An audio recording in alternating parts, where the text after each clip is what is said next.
Counsel for Transource, please call your next witness. Your Honor, Transource calls Timothy Horger to the witness stand.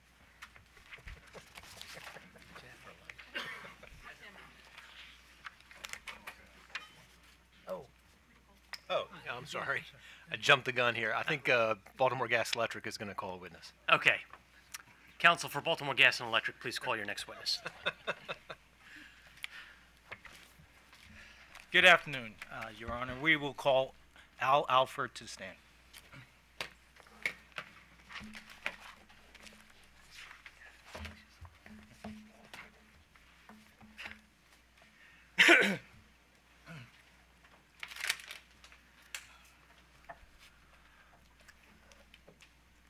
Just push.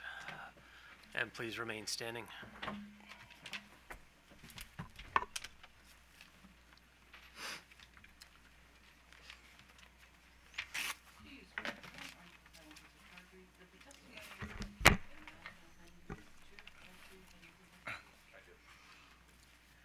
You may be seated.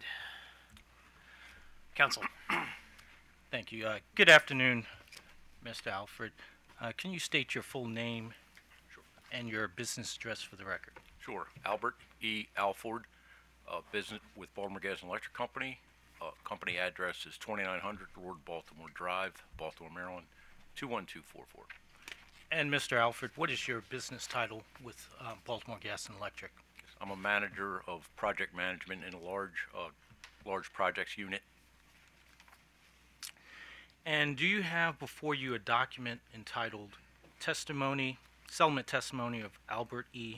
Alfred, in this case dated December 16, 2019, consisting of 9 pages and 3 attachments?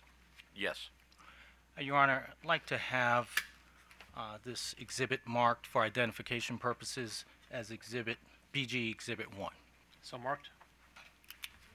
Mr. Alford, was BG Exhibit 1 prepared by you or under your direct supervision? Yes. Have you had an opportunity to review your written testimony, which is marked as Exhibit 1, and do you have any revisions or corrections to it? No corrections. If I were to ask you the same questions today that were asked in connection with your testimony, would your responses be the same? Yes. Your Honor, I respectfully move BG Exhibit 1 into evidence. Thank you. Seeing no objection, BG Exhibit 1 is moved into evidence. And Mr. Alfred is now available for cross-examination. Thank you. Do we have any cross for this witness? Yes, Mr. Alexander. I'm going to, a question that I asked Mr. Weber was sort of passed to you. So I'll just do that. In terms of what BGE is constructing that is now part of what's called the Transource project, or IEC East, which is part of 9A, has BGE begun to order plant or other parts to build that, to build its part of the line in Maryland? We are in the engineering and design phase of the project at this point in time. Is that what? Yes, so, well, let me start back. Sure. Some costs have been incurred for the engineering phase of the project. Yes, that's correct. Okay, and those are BGE engineers BGE and our engineering consultants. and engineering consultants. Those are outside consultants. Yes, correct? outside external contractor. And notwithstanding Mr. Weber's testimony, BGE has been in the business of building distribution and transmission lines for well over 100 years, correct? Yes, that's Okay, correct. just straighten it out. And has any plant been ordered yet for the project? Or equipment? No, we've not ordered any materials at this point in time for the IEC the BG&E alternative portion of the IEC East project. All right. And then I think, well, it'll be a few, but on this,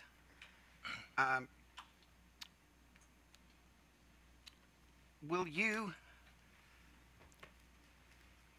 start any construction? You won't start any construction on this until this commission approves the issuance of a CPCN that you filed jointly with this application. That's correct. Okay. Now, is it also, is BGE building RTEP, PJM RTEP project 5E? Yes, yes. Okay. And is BGE also constructing or building RTEP project Hunterstown to Lincoln? No, that would be, not to my knowledge, we are not involved with that project at all. Okay. Do you know who is building it? No. Okay. It, it may be a better question for PJM. That's fine. I think that's it, Your Honor. How's that? That's great. That is great. Thank you. Counsel for the Public Service Commission. Good afternoon, Mr. Alford. Good afternoon. Your Honor, may I approach? You may.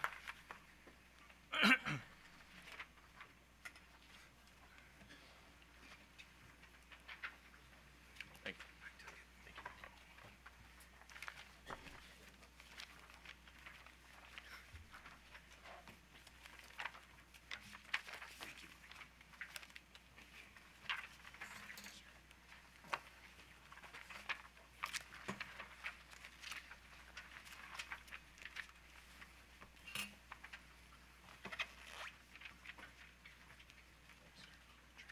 I've just handled out a document, a Baltimore Gas and Electric filing dated December 6, 2019, with the subject line, request for waiver of CPCN requirement for a PJM project to modify an existing overhead transmission line in Baltimore and Harford counties. Have you seen this document before? Yes. Your Honor, I'd like to mark this as staff exhibit I believe it's 3. 3. So marked.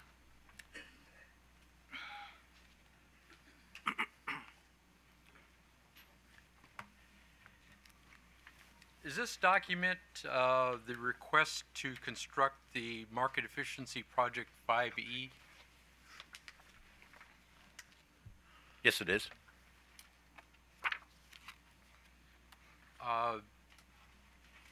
Is the current status of this project that it's pending before the commission for consideration at a future administrative meeting? Yes, I believe that's scheduled for February 26th. Thank you. Is the construction of this project contingent upon the approval of the Transource Independence Connection Project? No, this is an independent market efficiency projects right from PJM. It's not related to the IEC or the 9A project bundles. Thank you. Staff has no further questions. Thank you, Mr. Dean. Do you wish to move this document into evidence? Thank you, Your Honor. Staff would like to move staff exhibit number 3 into the administrative record. Thank you. Any objection? Seeing none, staff exhibit 3 is moved into evidence. Mr. Ralph, any redirect? No, Your Honor. Any examination by the commissioners? One question from Commissioner Herman. Good afternoon, Mr. Alford. Mr. Alford, on page 7 of your settlement testimony, Okay. line 15 through 16, it says, assuming there are no material changes, BG would comply.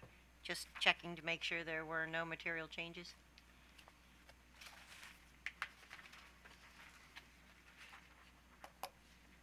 Yes, this is all on the conditions. Yes. We have no No concerns. no concerns, no Okay. changes. Just wanted to close that door. Thank you. Commissioner O'Donnell. Just a quick question. It may be obvious, but I want to just say it or ask it on the record.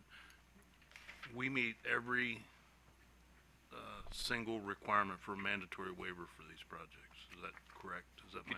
Could you say it again? I'm sorry. We meet every element requiring a mandatory waiver of these projects in the public utility article. I know it's all an existing right-of-way. It's all an existing transmission right-of-way. It is part of the settlement agreement with the parties. It meets, we have already agreed to all the conditions set forth by PPRP for construction of the alternative segments for the IEC East. And it was the favorable position of the, as a part of the settlement from I'll direct my questions to maybe a staff witness. Thank you. Commissioner Linton. Thank you, Mr. Chairman, and good afternoon. I have questions regarding your testimony on pages 7 and 8 and your outreach to the adjacent property owners and the community in general. Towards the bottom of page 8, you note that BG is in the process of providing community groups in Baltimore County with information regarding the project. Just give us an update on that. Have you completed the outreach, or are you still in the process of reaching out to different parties?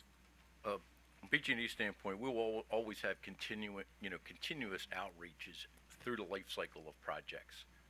Initial with this, there was letters that went out. We met with the Powellsville Community Association. We also attended the hearing. I think it was December the 16th or somewhere around there up in Harford County. We are continuously, putting together outreach, letters and updates as this project will move forward. Okay, so as part of that outreach, did you? I noticed that you're using taller poles now. Is that correct? That's correct. You're projected to use taller poles. Was there any effort to reach out to consumers that are a little further outside of the impacted area, consumers that may be able to see the taller poles now as opposed to those who are nearby? We're actually going out, and there will be, additional future meetings set up, and one-on-one customer notifications. But the emails that did not emails, letters that went out was not just to adjacent property owners. It was to a broader population of landowners in that area. Okay. So the hearing you mentioned in December, we had the opportunity to hear from members of the community there. In BGE's outreach, what's been the response from consumers? If you could just give us a general summary of that. I attended that meeting in December, as well as the one in Powellsville prior to that. As far as, I guess, the general consensus of a lot of the property owners that I personally met with and other BG&E members met with, there was that they preferred the utilization of the existing right-of-ways for the IEC East project. Okay, so even people who are going to see impacted by this one would prefer this over the original proposal that was there. Some of the feedback that I've received, yes. Okay. All right, thank you. Thank you, Mr. Chair. Thank you. Do any of the parties have questions based on the commissioner's questions? No, Your Honor. Thank you. The witness may step down. Thank you. Now, Mr. Gunderson, you may call your first witness. Thank you. Now Transource calls Timothy Horger to the stand.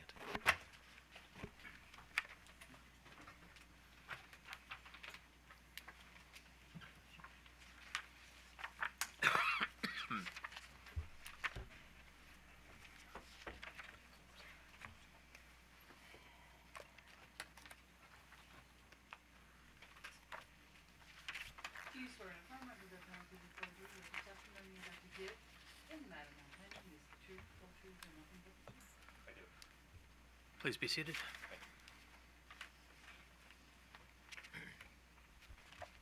Mr. Horger, will you please state your full name for the record? Timothy J. Horger, What is your business address and employer? 2750 Monroe Boulevard, Audubon, Pennsylvania. Employer PJM Interconnection, LLC. And what is your title? Director of Energy Market Operations. Are you testifying on behalf of Transource Maryland today? Yes. Do you have before you a document titled The Settlement Testimony of Timothy J. Horger, which consists of 7 pages and 3 exhibits? Yes. And, Your Honor, I would like this Mr. Horger's settlement testimony marked as Applicant's Exhibit 44. So marked.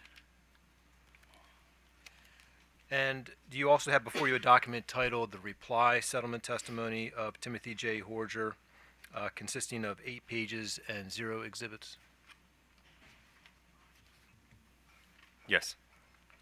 Your Honor, I would like Mr. Horger's reply testimony marked as Applicant's Exhibit 45. So marked.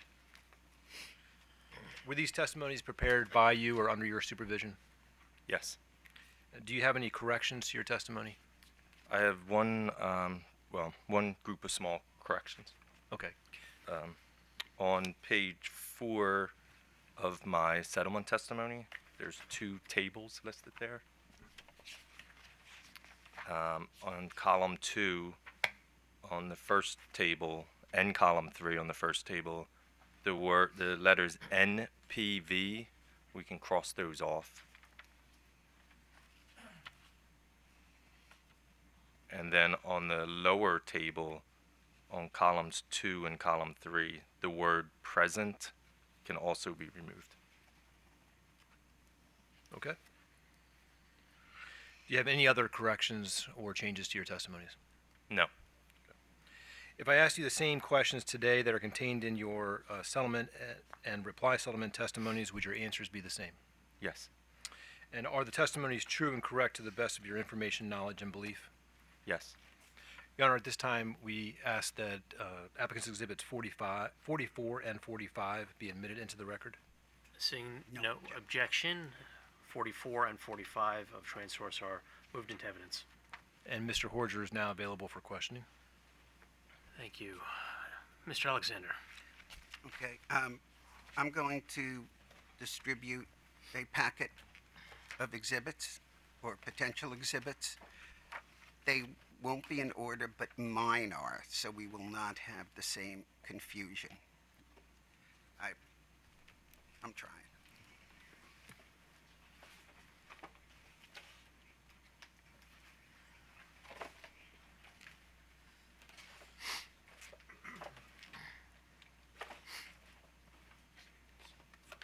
Want to give it- Michael, did you get one?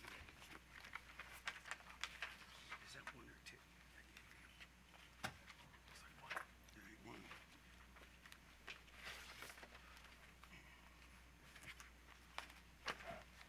He may have it here.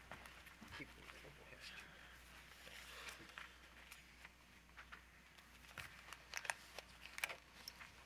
Yeah. You haven't- Okay. All right.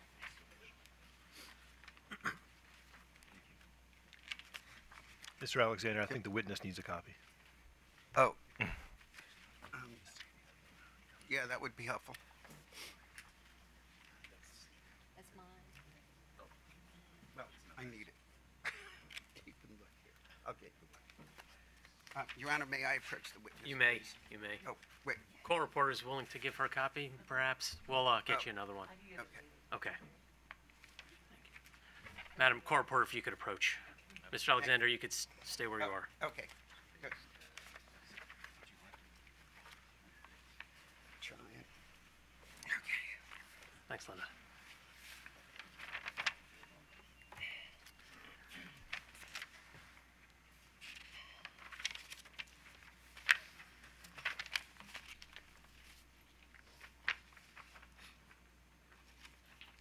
Mr. Alexander. Yeah. Would you say again, how do you pronounce your name? Horger? Horger. Okay. Like a J. I want to make sure I get it right. Hi, Mr. Horger. I'm Gary L. Alexander on behalf of the Maryland Office of People's Counsel. Good afternoon. Thank you for being here. Good afternoon. Do you have all of your testimonies? In front of With me, you. yes. Hmm? The settlement testimony, or you're talking about No, the original your- and the rebuttal your original testimony? and rebuttal. Let me check.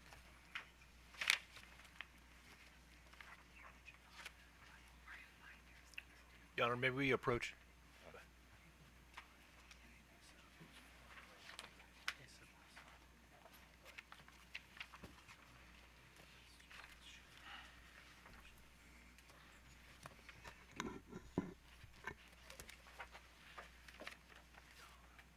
Yes, And act- I do know. yeah. Actually, I'm going to go back a second. Go to your, or forward, to your initial settlement testimony at pages 2-3.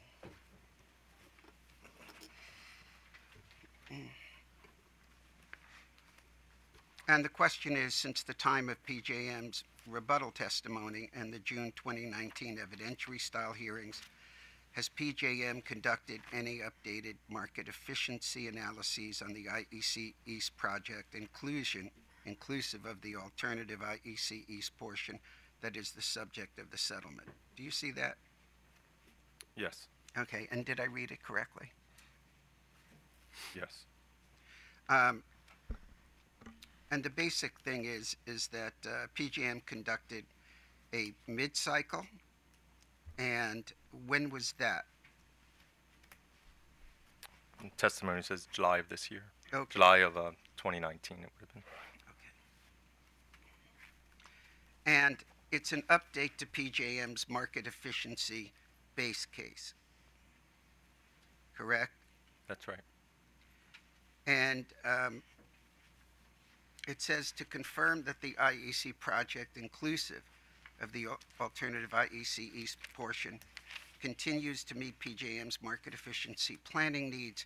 PJM conducted another analysis of the IEC project, inclusive of the alternative IEC East portion, using the updated mid-cycle, correct? That's right. Okay, and it exceeded the 1.25 benefit cost ratio that's required, right?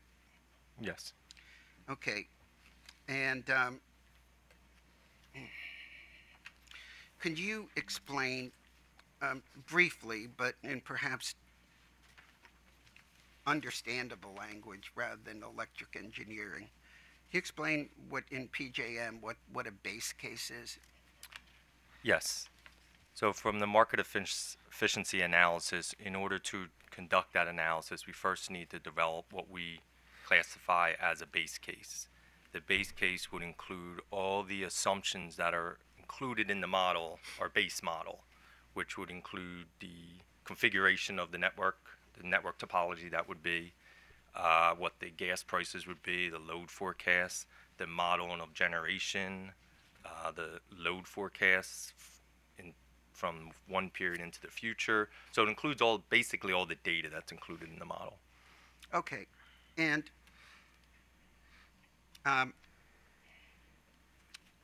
looking at looking at actually 9A, to test for congestion benefits, you start, or PJM starts with 9A not included in the base case, correct? Talking about the original 9A. Yes. Right, so the original study that was done back in 2014 and 2015, we start with an original base case and we simulate what congestion would be up to 15 years into the future. Right, and then you PJM puts 9A into the model, correct? Yes.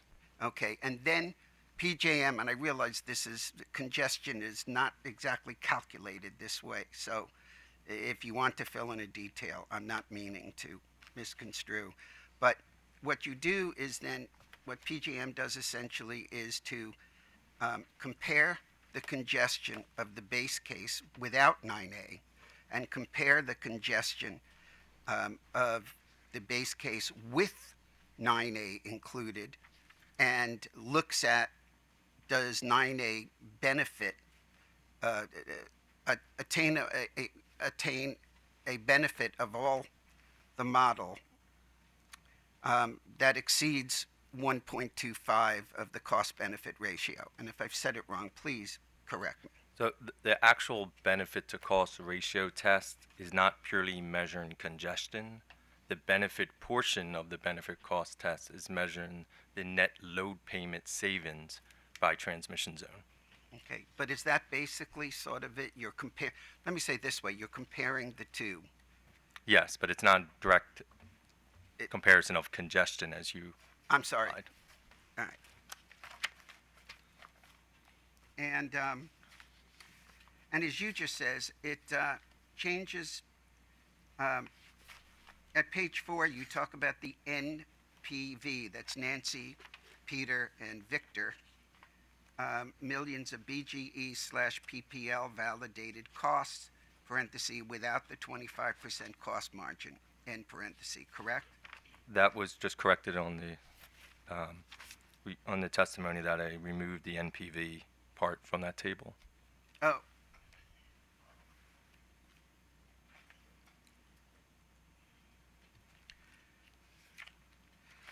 Does this show the change in net load payments for each PJM transmission zone? From that table, no. You cannot directly see that. Okay.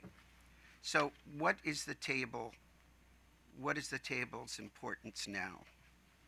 So the table is a reflection of an updated analysis that reflects the benefit to cost ratio for the project 9A as modified by the settlement.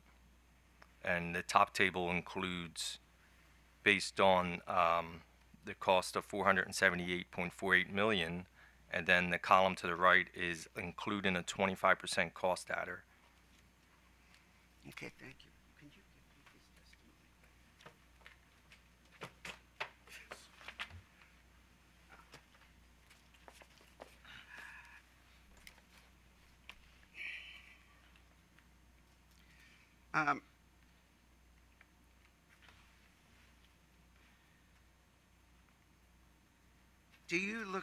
Does PJM look to show the change in net load payments for each PJM transmission zone when it's looking at either 9A or reconfigured 9A, the impact?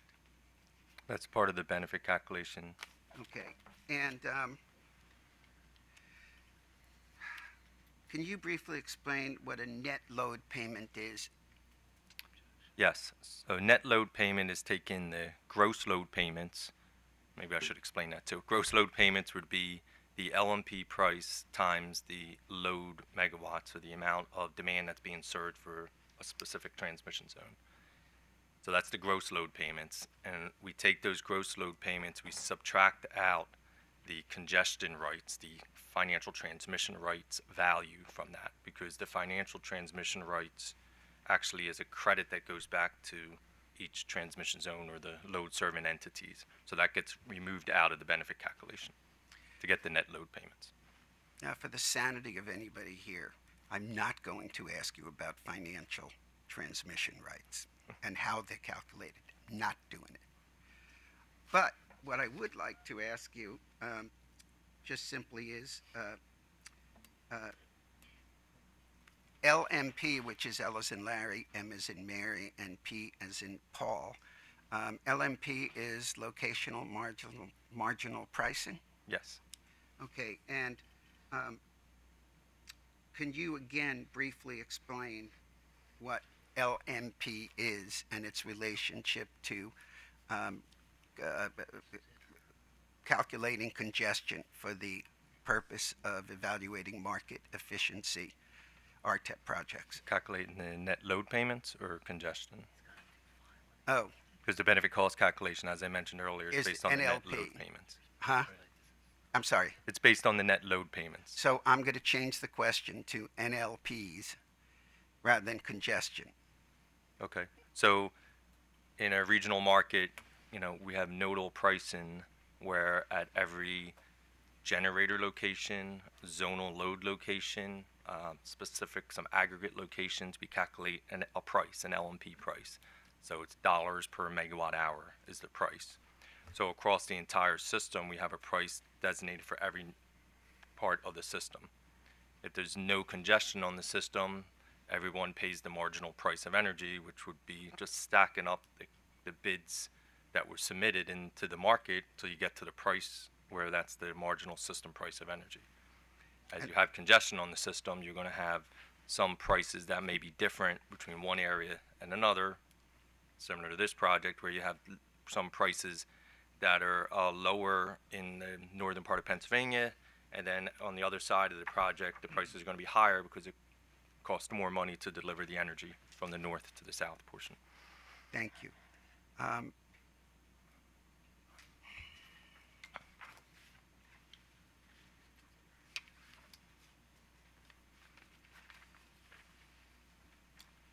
In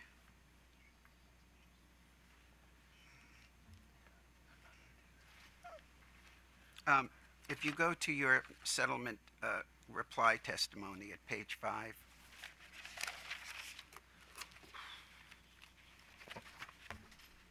Okay.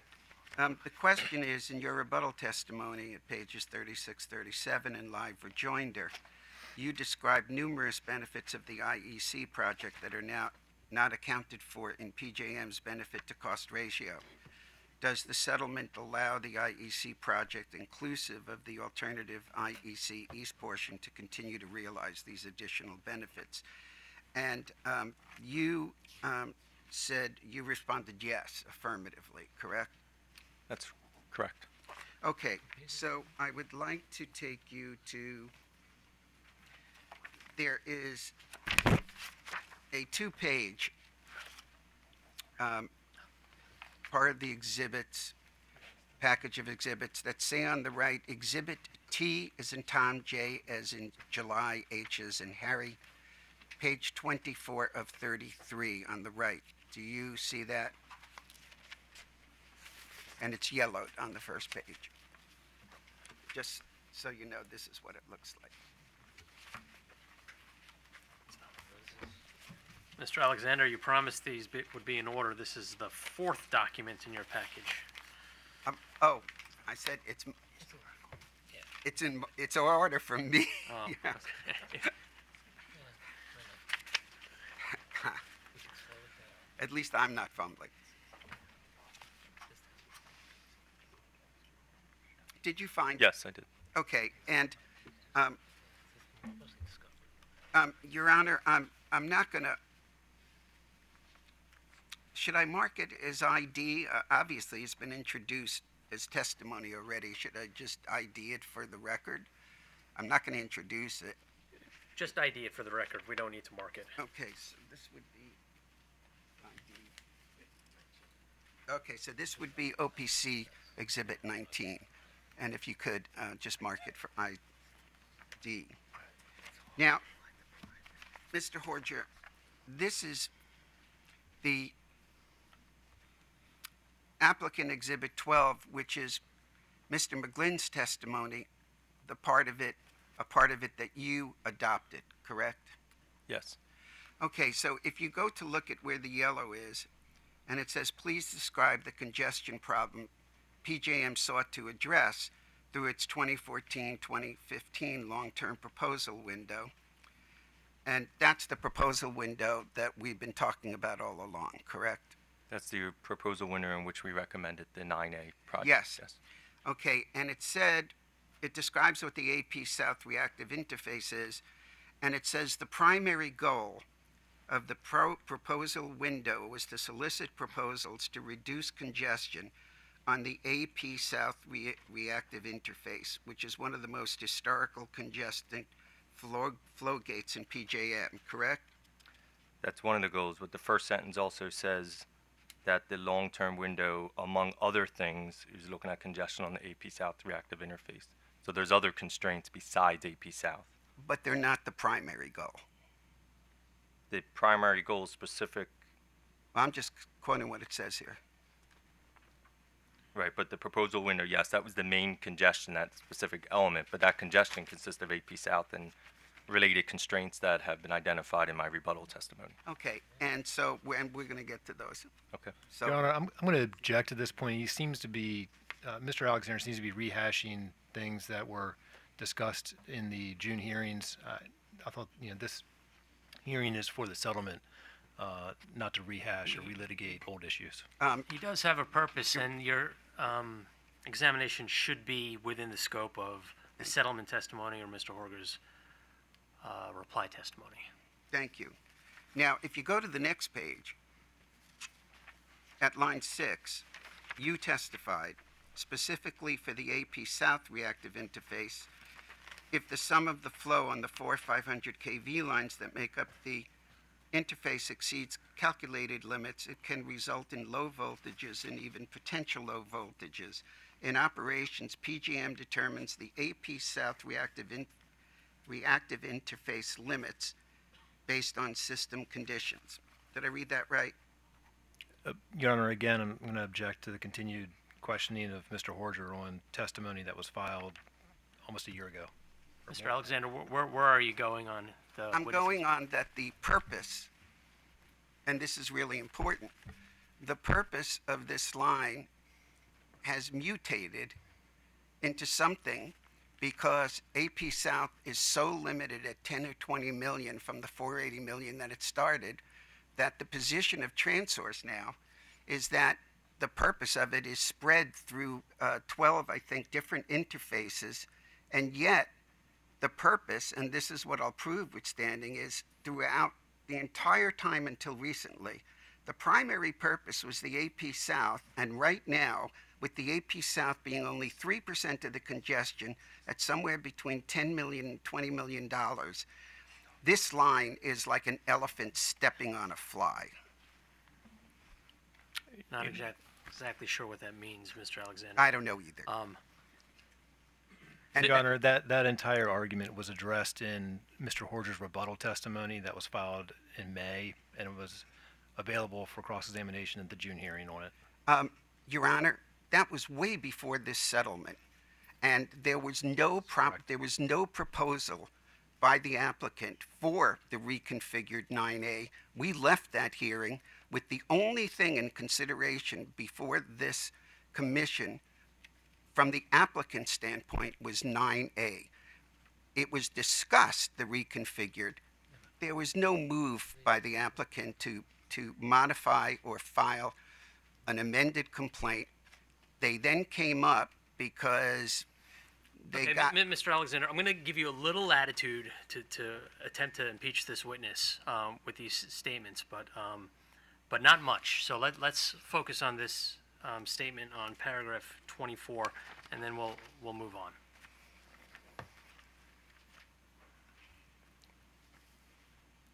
Because I heard you make a number of statements that I did not hear the witness Okay, make today, or did I see in his testimony. I'm moving on, Your Honor.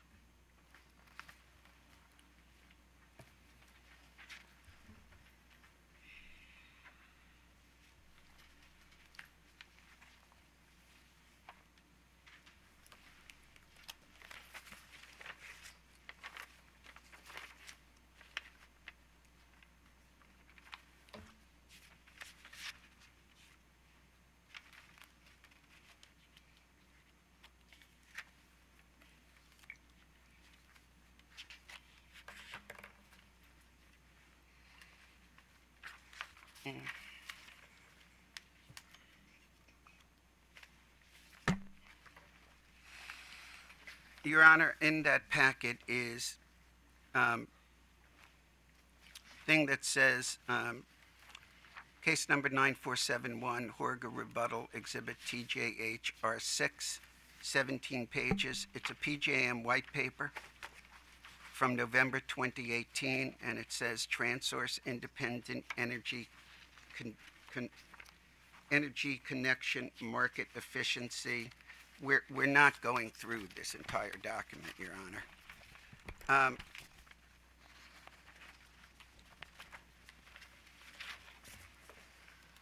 If you take a look at where the introduction, there is no mention of any interface other than the AP South, correct?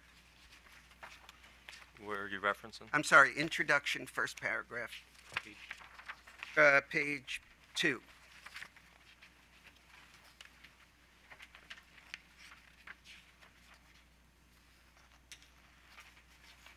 Is that correct? Yes, the AP South consists of multiple transmission lines. Yes. Okay, and the first sentence of the next paragraph mentions only the AP South interface and calculated congestion over a 15-year planning horizon, correct? The reading, if the words directly, yes, only have AP South, but as I mentioned, AP South consists of multiple transmission facilities. Yeah, but it's not in here, correct? That's all. It's not in here. It's inherently inside the words AP South. Oh, okay, inherently inside. So in the, AP South is not a single transmission line. It consists of multiple transmission lines. again, in the last sentence, it says alleviate AP South congestion, correct? Yes. Okay, if you go to page 4, and it says a third reevaluation,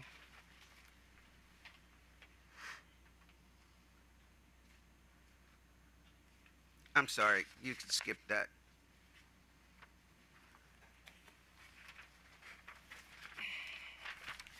If you go to page 5, again, even though you say that it's implied by the words AP South, it only mentions the AP South reactive interface limits, correct?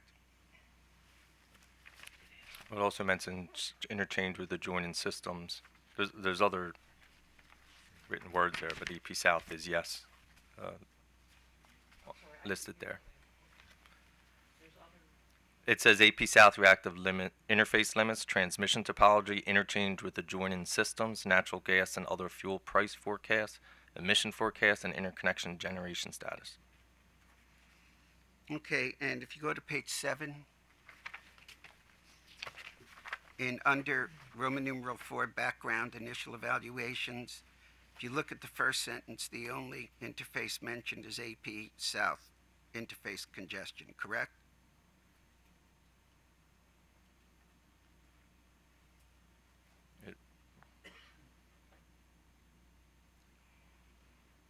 Yes. And if you look at map 3, the AP South interface is shown, but no other interfaces are shown, correct?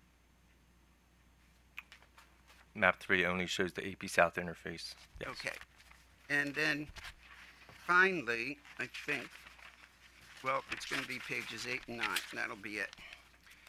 I don't know if I read this yet. I don't know. Mr. Alexander, if you haven't read it yet, I think you've made your point with Okay. the first handful of references. Okay.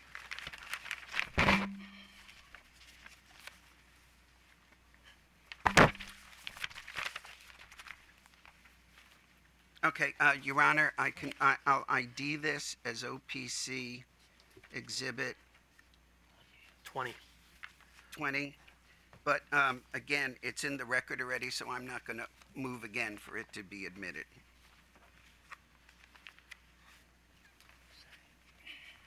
So, your testimony, so notwithstanding all these references, has the primary goal of Project 9A, whether in its original or its reconfigured siting on the east, on the IEC East, the primary goal of Project 9A has not changed since it was first recommended. Well, the primary goal, like I said, is the AP South and congestion in that area. It's a broad area, as was described in my rebuttal testimony.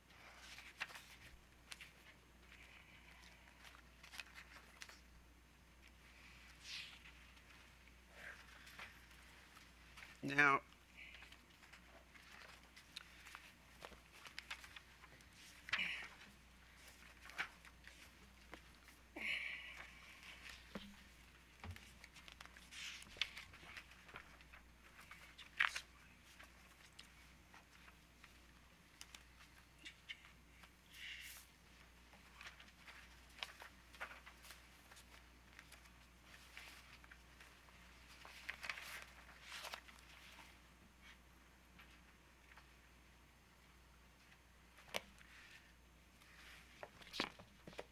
In the 11/14/2019 PJM RTEP, that market efficiency update that you reference, correct?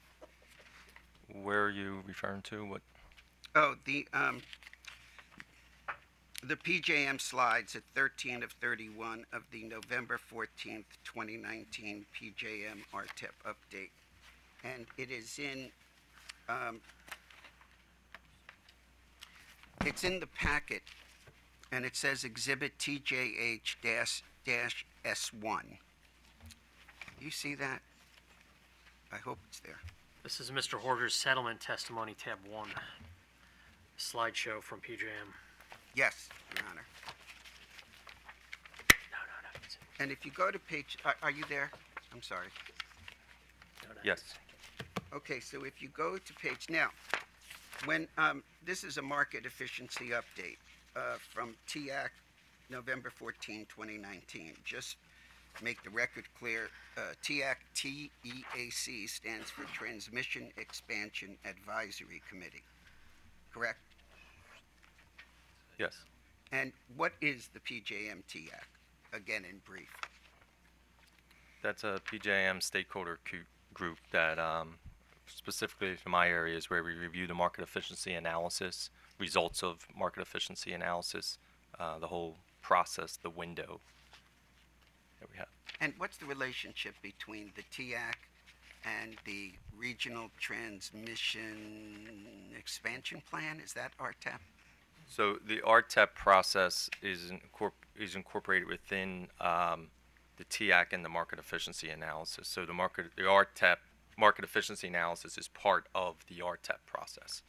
And then if it passes, the TEAC would make a recommendation to the board to include a project in the RTEP? Yes, we thoroughly review. When I say we, PJM staff will review with the TEAC the results of the analysis, and then a recommendation will be made to the board by PJM staff to the PJM board. But we consider and we work with the TEAC to come up with the solution, Okay. or to review the solutions. So now, if we go to page 13 of 31 of the November 14, 2019 Market Efficiency Update, which is your Exhibit TJH-S1.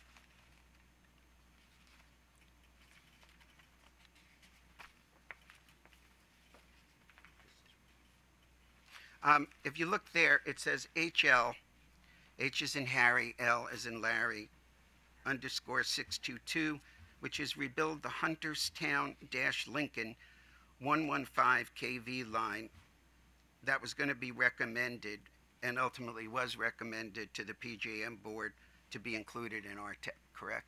Yes. Okay. And it's a high benefit cost ratio of 76.41.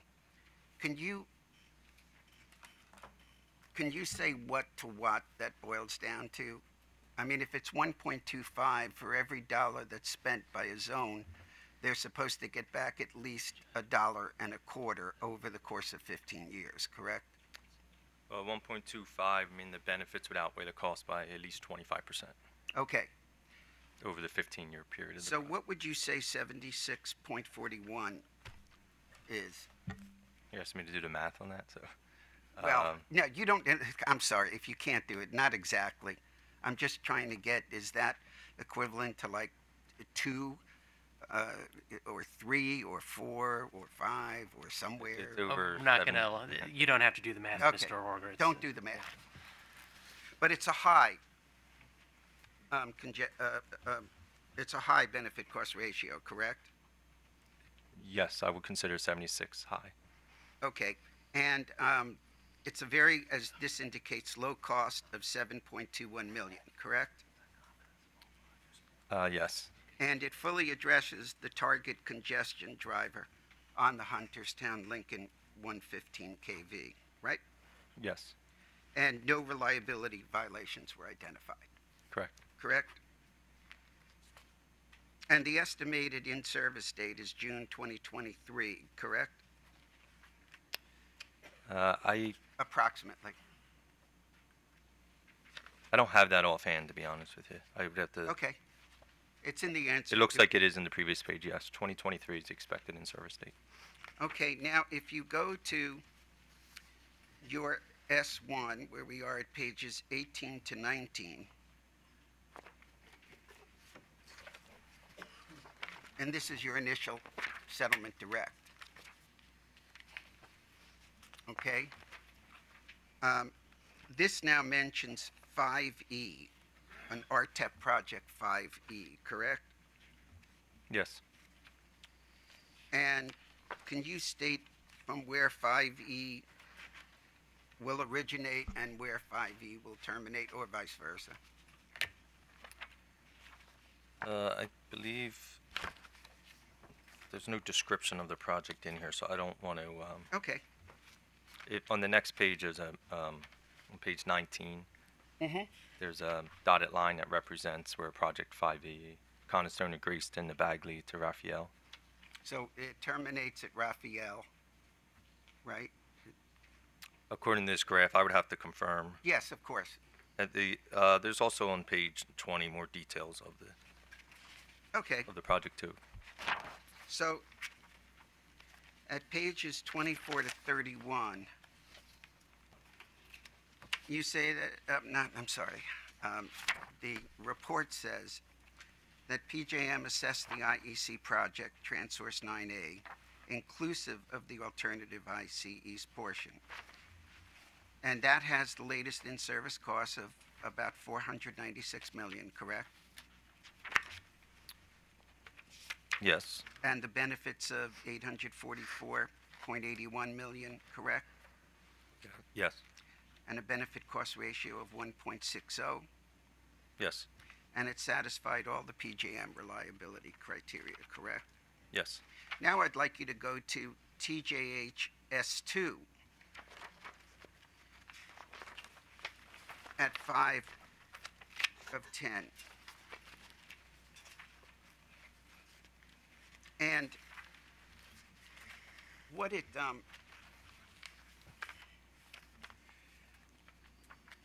this is a new modeling, a recent new modeling of both the original 9A and the reconfigured 9A, correct?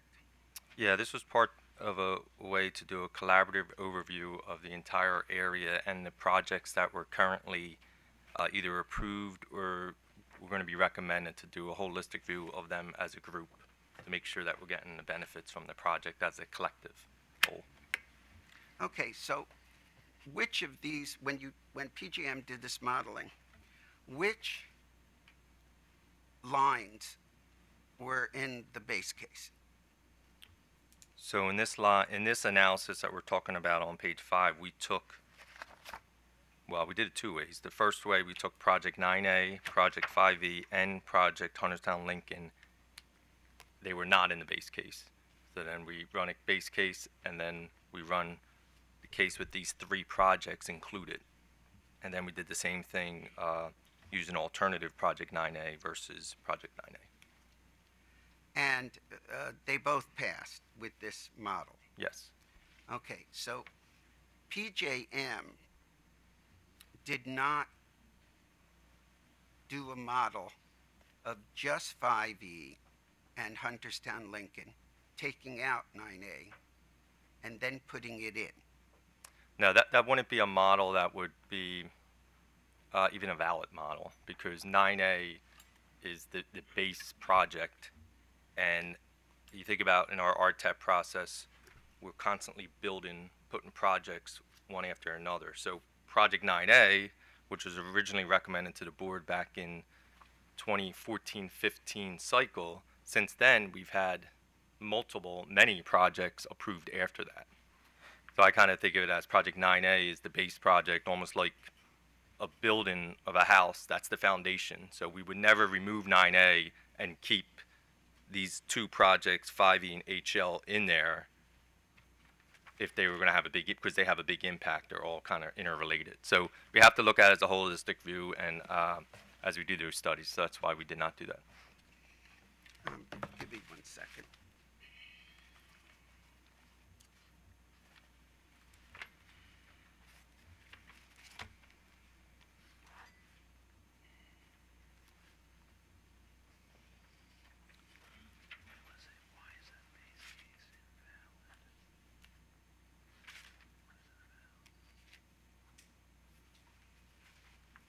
Now,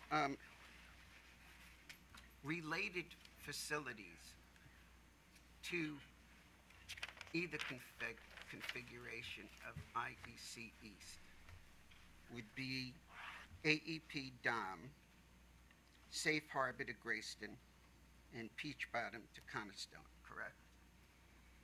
Where are you referencing that? I'm referencing that from your rebuttal testimony at footnote 3. What page? Oh, sorry, 16.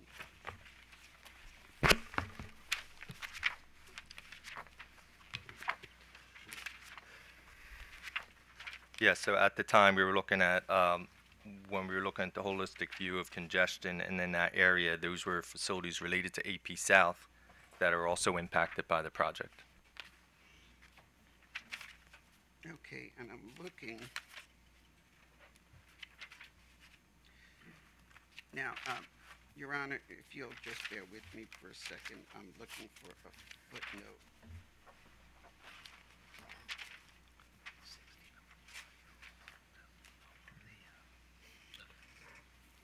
Do you recall in your rebuttal that you made note of a number of zones that would be, get the benefits of 9A?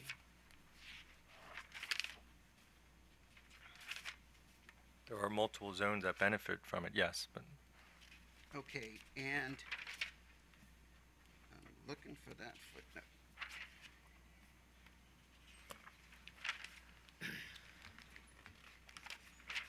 Well, before I do that for a second, let me do this. Roundup, if you would bear with me for one more second. Well, 30 seconds.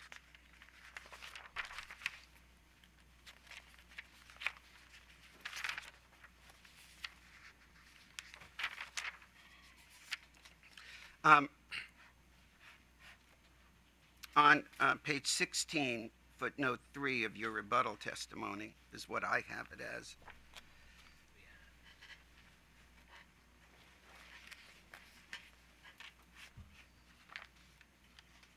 And let me bring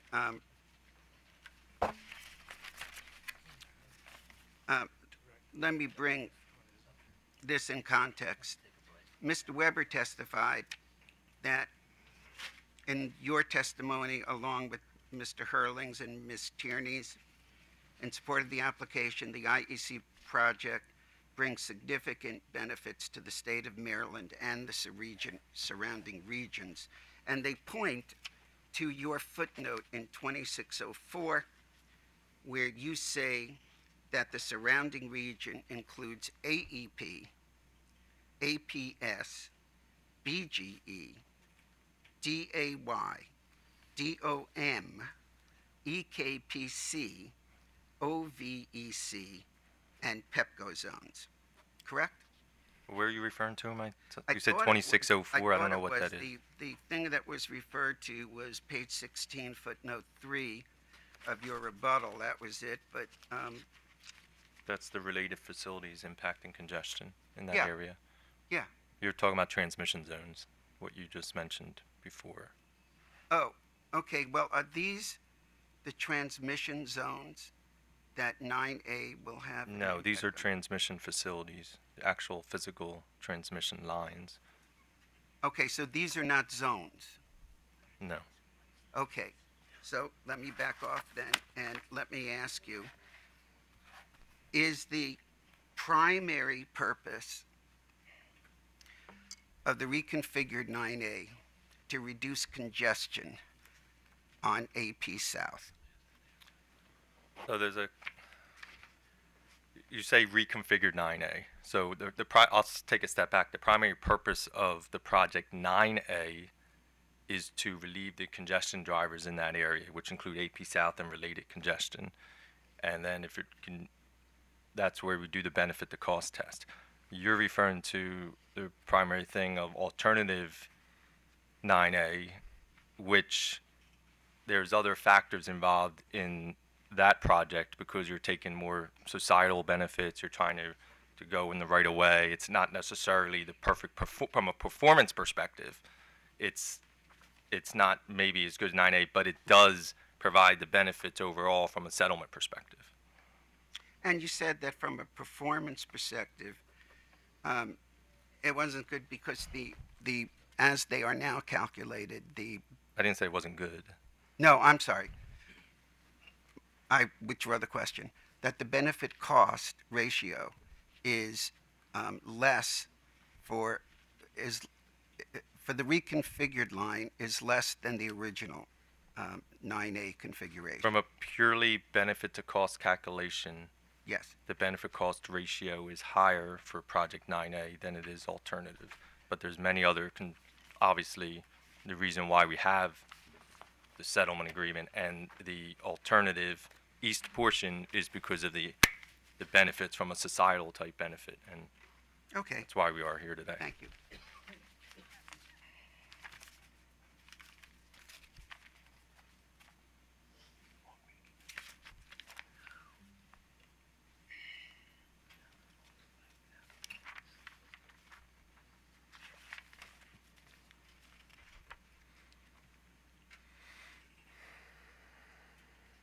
Okay, I'd like to have marked as OPC Exhibit 21. You'll find in your packet a data request propounded by staff to which you answered, and in that it's stapled. It should be 11-03, and then when you flip the page, it says 11-04.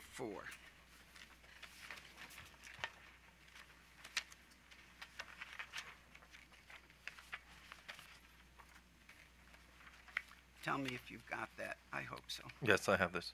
Good, thank you.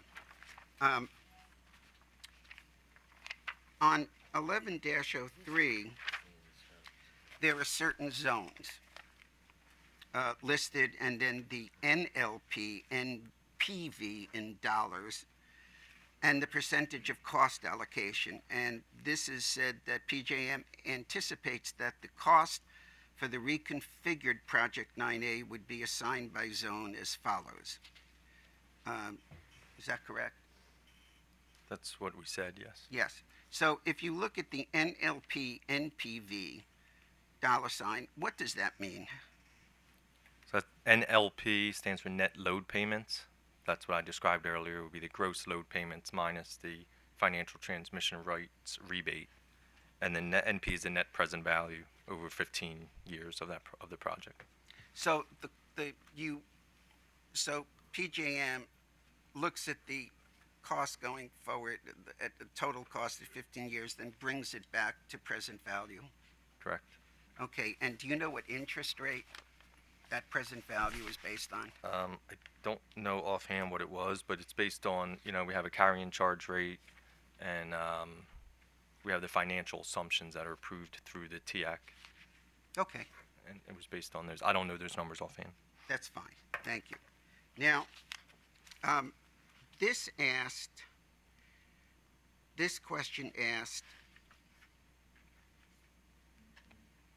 an update of how the cost for the reconfigured Project 9A will be assigned by zone. And AEP is the parent of Transource, correct? Not the zone, the company. I believe so, but I would leave that to Transource to. Okay.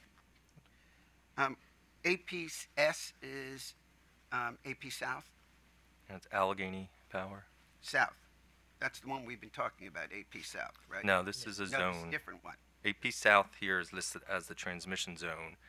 AP South is a transmission constraint. They're not the same. One's a transmission facility, one's an actual transmission zone. Okay, and what does DAY stand for? Mr. Alexander, you could have asked these questions on discovery. Okay, let's take a look in this comparison to this. If you look at 1104,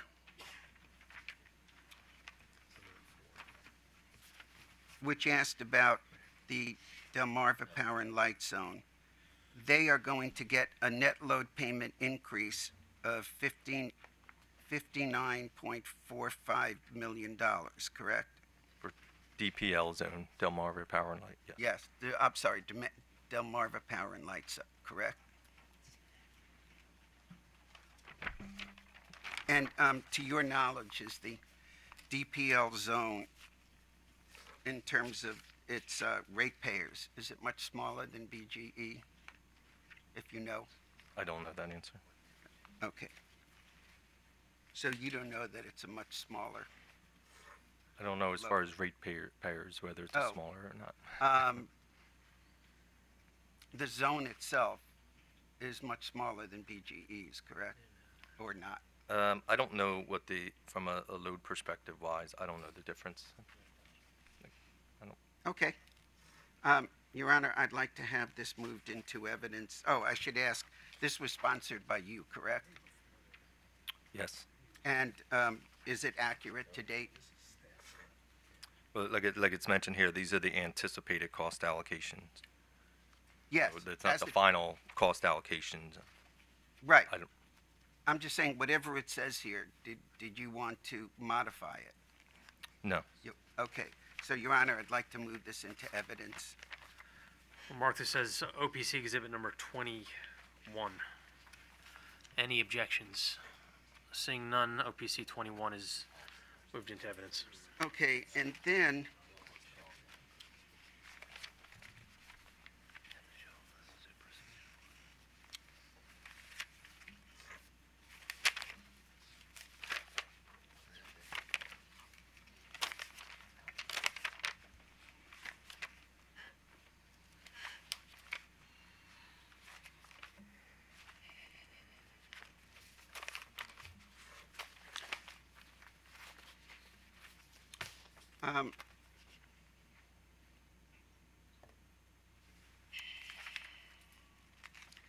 no, it was supposed to be 40. These are all 26.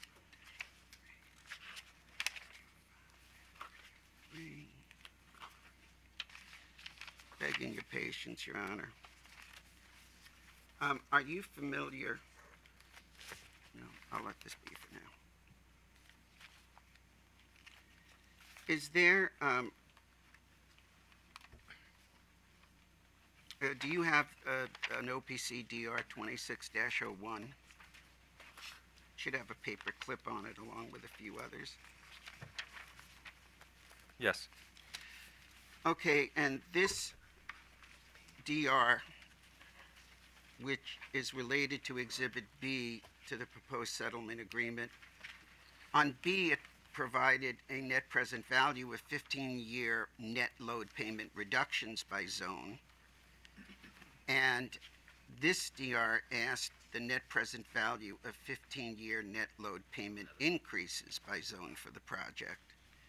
And among other ones are, the fourth one down is Delmarva Power and Light, DPL, and again, it's about $59.45 million.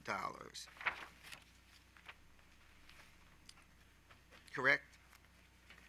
Yes. Okay, now,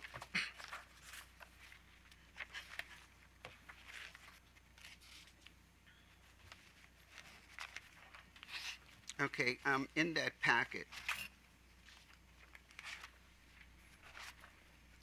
there it is. The next one is 26. Oh, Your Honor, I would like 26-01, marked as OPC Exhibit 22?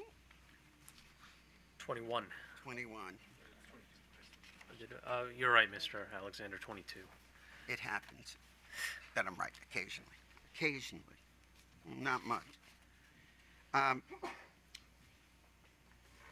The next one is 26-04, and you sponsored the answer to this DR, correct? Yes. And are there, does it remain accurate, or are there any changes you'd like to make? Appears accurate to me. Yes. Okay. Now again, it says the surrounding A, please define surrounding region and list the zones which are included in the surrounding regions. And the answer was what we read before, AEP, APS, BGE. So these are not the zones referenced? Because that's what I think the answer said. What are you referring to? What we said before? Well, in your footnote, The footnote did not have transmission zones. It was yes, transmission well, that's what- facilities, which are different. I'm sorry. So the question was, in the DR, that the settlement balances the need to address siting concerns with the need to reduce persistent congestion, that affecting the transmission system in Maryland and the surrounding region for many years.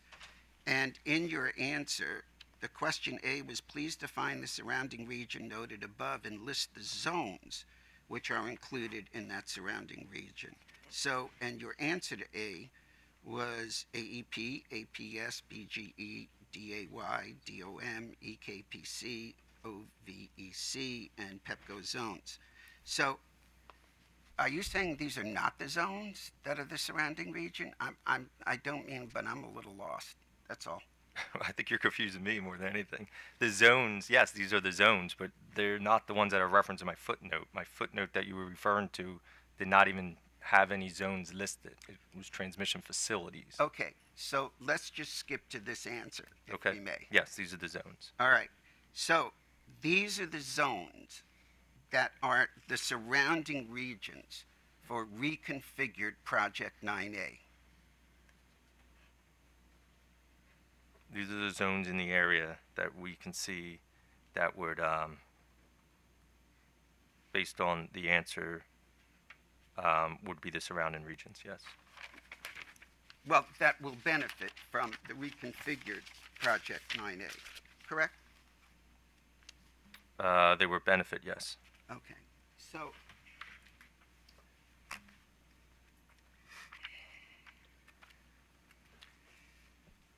does your, I'm taking a guess here.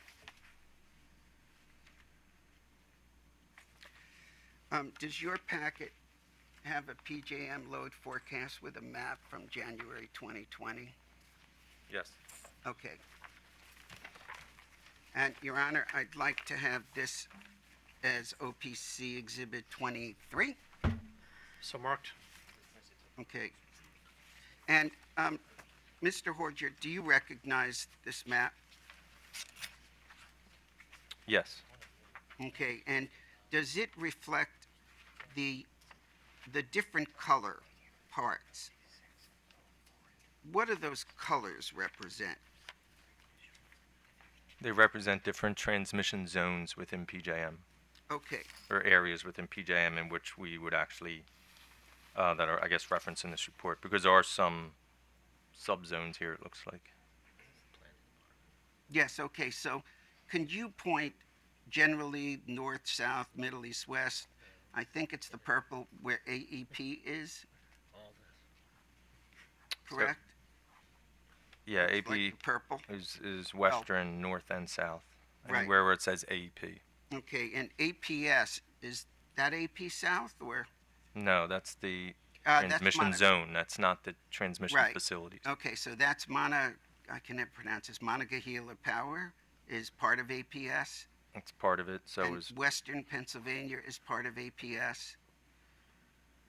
And is that all, is that? Potomac Edison is on there too. Right. So there's two of there's two utilities in Pennsylvania and one in Maryland, Potomac Edison, correct? There's many utilities in Pennsylvania. Oh, I'm just talking about the zones, I'm sorry. There's that's many okay. zones in Pennsylvania also. Okay. So now we look to BGE, which is the red. I think anybody can see that from Maryland, and it's on the right. And then we have DAY. And can you point generally so we can all follow you to DAY?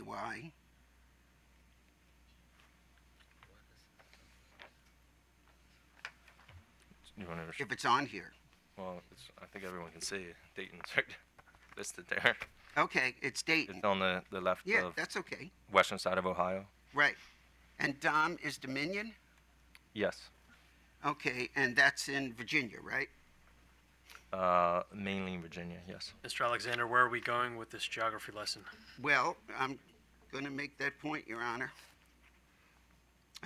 And anyway, the EKPC is on this chart, correct?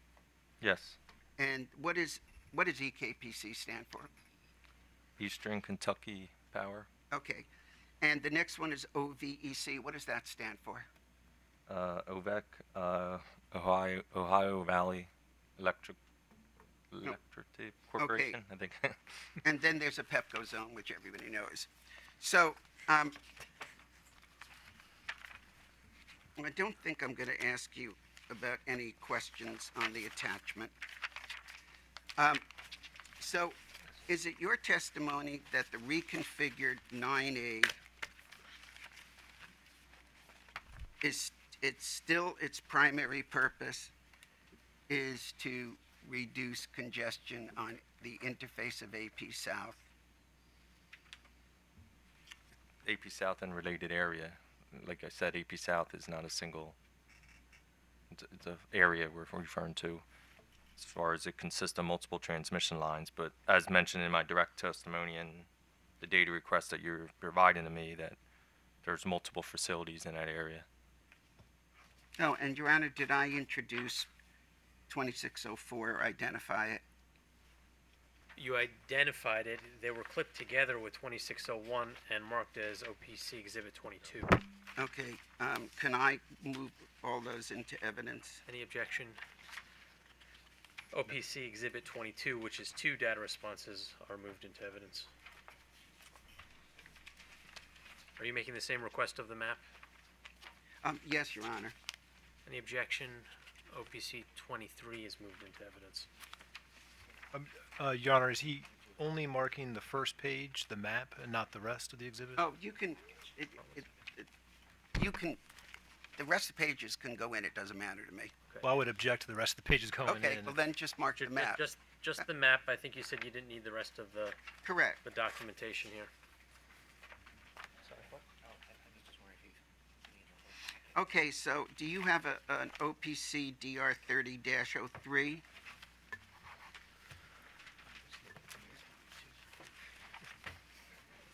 And this would be 24? Yes. Okay, the question is, do you provide a current version of the tables?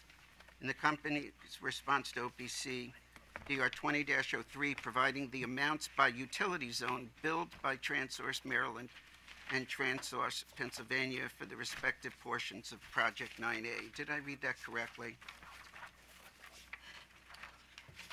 You're asking me? Yes, I'm sorry. Yes. Okay, and you were the sponsor of this answer, correct? Yes. And is there anything that should be changed? And I note that it's 2 pages, one for Transource Maryland and one for Transource Pennsylvania. Not that I know of. That was based on the current version as of the response date. Which is December 20, 2019. Yes. So, okay, limited to that. Your Honor, I'd like to get that entered into evidence, please. So this is data response 30-03. Is that right, Mr. Alexander? Yes. Okay, so that is marked as Exhibit 24 and moved into evidence with no objection. Okay, do you have a 33-05? Yes. Okay, and You state that the updated analysis shows that the IEC project, inclusive of the alternative IEC East portion, continues to provide substantial market efficiency benefits, correct?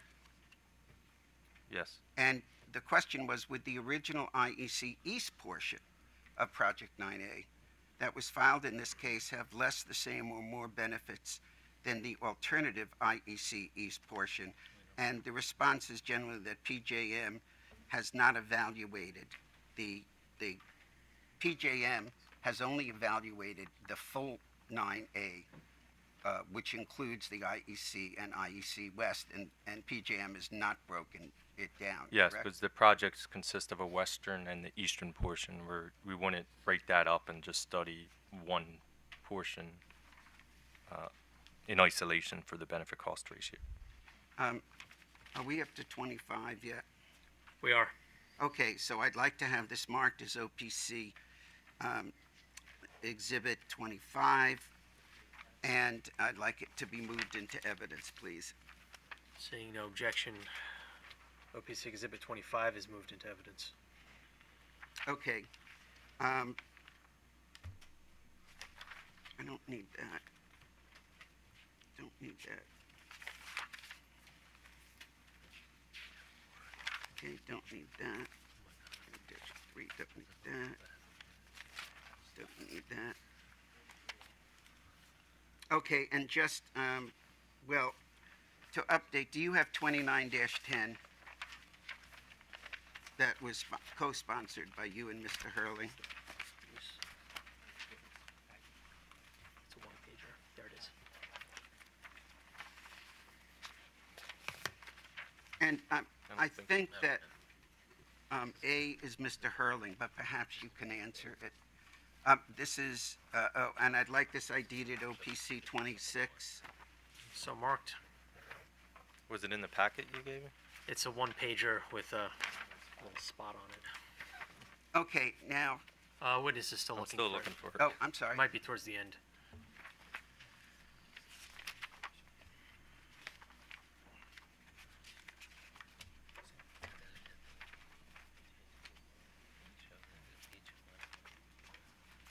You've done that.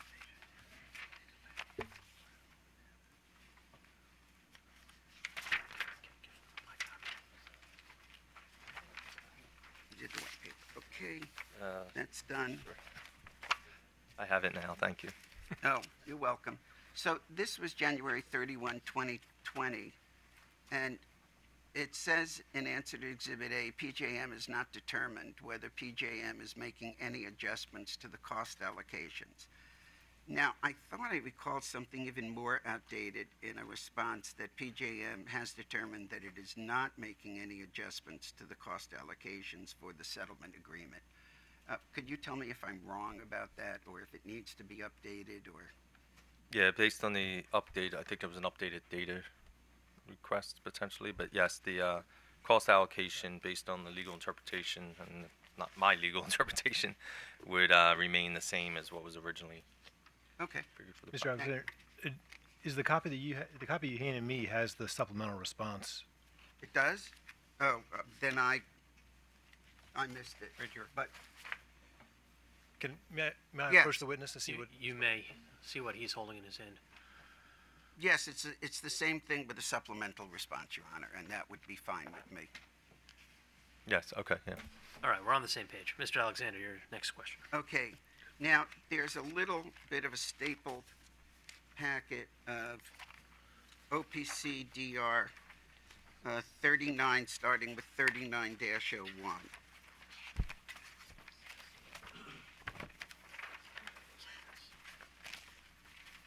And I'm probably not going to, well, let me see what's on that. Let's just start with 39-01. Your answer is you do read the PJM Independent Market Monitor's quarterly PJM State of the Market course in the regular course of your business, correct? And you No, state, that was not my answer. okay, you state that certain portions of the quarterly, thank I you. said I consult certain portions of the quarterly state of the market report. Right.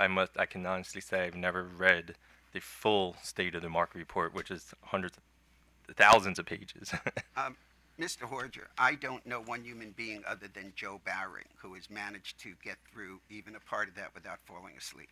But even every section, I only consult certain portions of it. Yes, and is congestion, section 11, one of them? I do consult on an as-needed basis. Yes, that's, and the second question, the second question was just for the yearly as opposed to the quarterly, and your answer would be the same, correct? You consulted as needed. Yes. Okay. And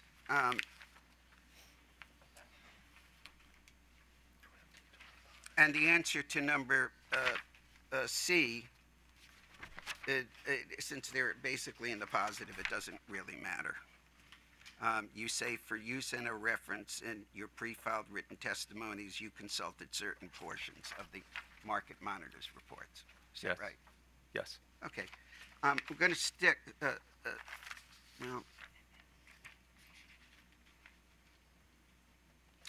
okay, 39-02,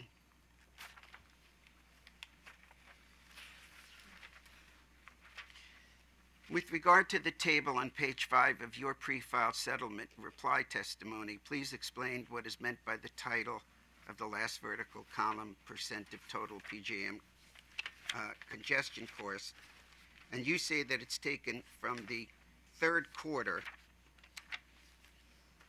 PJM State of the Market report issued by the PJM Independent Monitoring Analytics, correct? Yes. Okay.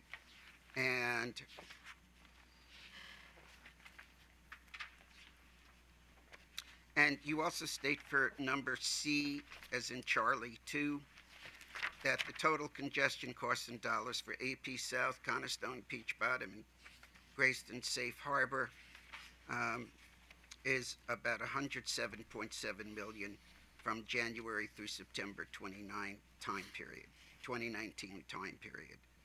And you have not included AEP DOM because it's not referenced in the table, correct? Correct. Did I mark this? You did not? Okay, so, I'm sorry, Your Honor, but 39-01 would be 26, 27? 27. 27, and 39-02 would be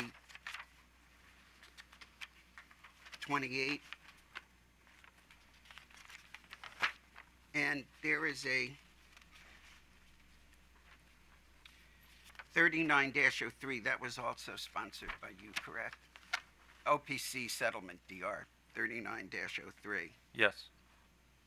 Okay, and B, that PJM's analysis demonstrate that the project's benefits will exceed its cost by as much as 66%.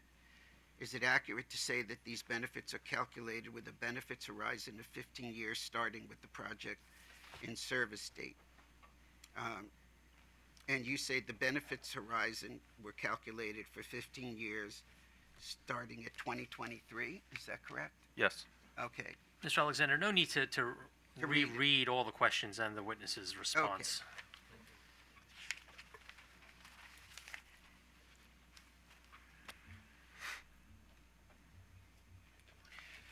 I'm going to have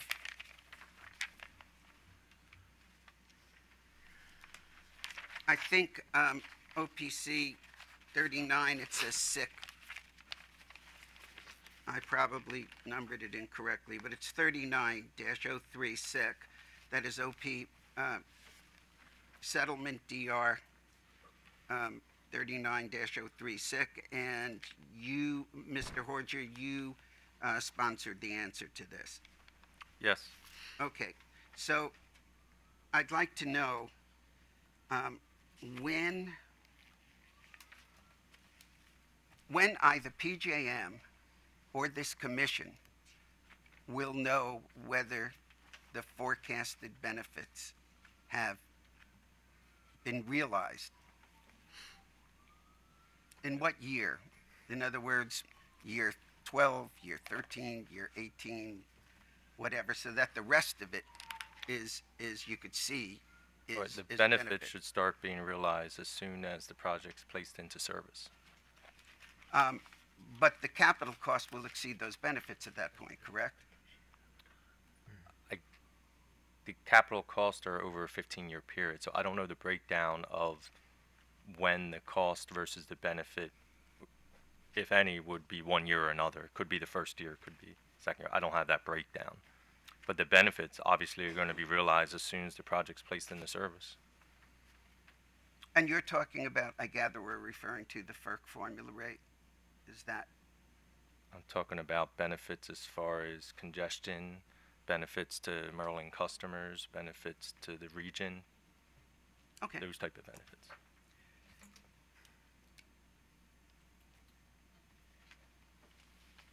And did I ID that, Your Honor? You did not? So 29? 29? Yes.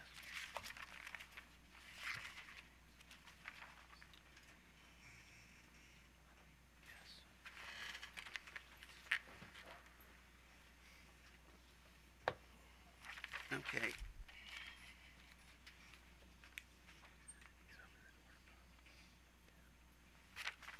I think that we've covered. So for the DRs, for the data, the responses to DRs that we have marked as OPC ID numbers, I would like to move them into evidence. Any objection? Seeing none, No. OPC exhibits 26, 27, 28, and 29 are moved into evidence. Okay. Now, Mr. Horja, I believe there was a question in a data response that OPC issued where you said that you stated it asked you if the data and the calculations were correct in the IMM state of the market report for PJM. And I believe that your response was you hadn't done the calculations, but you didn't see any reason that to object to it. That you can now restate it in your language. Right, so the state of the market report, the data is normally pretty sound, and we have no reason to believe it would not be accurate. That's it. Thank you. Okay. Your Honor, I do have two more exhibits. They were thick. So, and I could just tell you in advance, they're the IMM yearly report for 2018, which was put into evidence in the first case, and the 2019 third quarter, which Mr. Horja refers to in his testimony, settlement testimony. I'm sorry, you say you want to introduce those into evidence, or they've already been... One of them, the 2018 yearly State of the Market report, was introduced I into remember evidence. you had some trouble getting in. Yes, I did. Right, okay. But you were kind. But the 2019 is referenced, third quarter, it's the third quarter, they haven't issued a yearly one yet. A third quarter IMM is specifically referenced and a chart taken from that IMM report. So I would like to, let's stay on the IMM third quarter for right now. Maybe I won't discuss the 2018. That was, Well, the witness has the chart reproduced in his reply testimony. What are you planning to do, Mr. Alexander? It's not clear. You want to introduce that third quarter IMM report? Okay. Is there any objection? The entire report, Your Honor? no, oh, I'm sorry, congestion, section 11. Okay. Congestion, that's it. I mean, No, not the market report. Eyes would glaze. Okay. yeah, I would object. I don't think Mr. Alexander has laid a foundation for the entire section. I think Mr. Horger relied on the chart that he reproduced in his testimony, and Mr. Alexander has not established that Mr. Horger relied on any other portions of that section. I tend to agree. The witness did say he may have, I'm not sure if he did, may have consulted with that section of the report to inform his opinion here. Well, it would be unfair to not have the report entered to see the context that he took out one section of, but the context may prove different. I think that's reasonable, unless there's a specific reason why somehow or another this report that's published by in essence, a state agency directed by the FERC, created by the FERC. It's in essence, a government document. Let's take a short recess. I'll consider that during recess. We'll come back here at 17 minutes past the hour. Mr. Horger, please do not speak to anybody regarding your testimony during the break. Can I go to bed? You may. Thank you.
seated.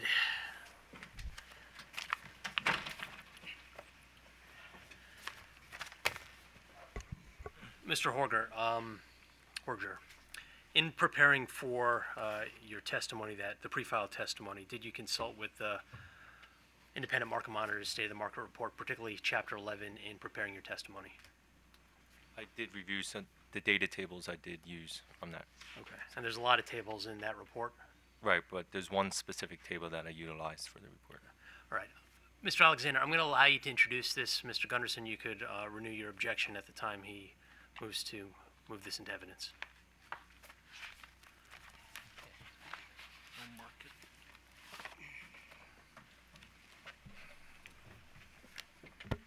Where's my card? Okay.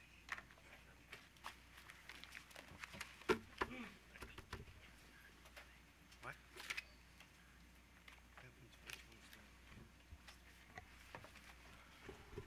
I thought the map was.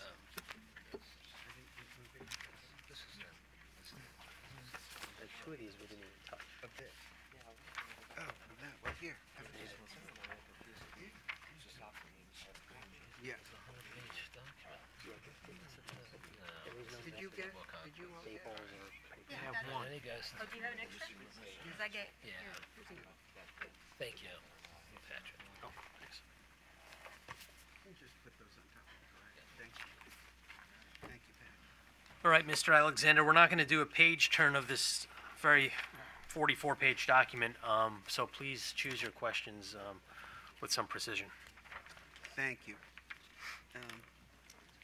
Glasses.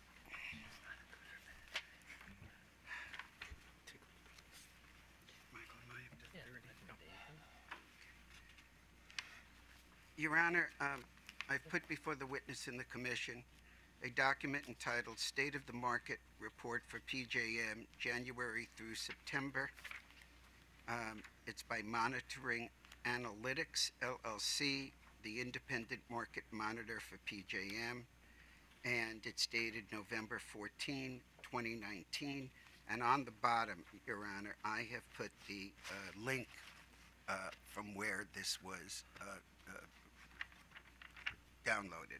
Thank you. And so I'd like to mark this as Exhibit 30, OPC Exhibit 30. So marked. And for right now, Your Honor, because we're just doing quickly, I am going to make this, what did you say, pointed or? Anyway, if you would turn to page 542.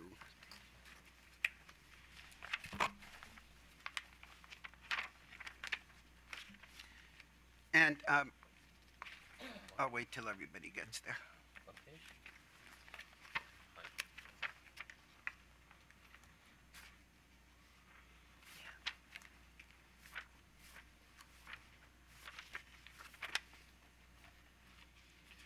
All right. Are we there? Yes. Okay, I'm looking at page 542, and where it says overview, and it says the total congestion decreased by 62.5% in the first 9 months of 2018. Do you consider that a significant, based on your experience, do you consider that a significant decrease?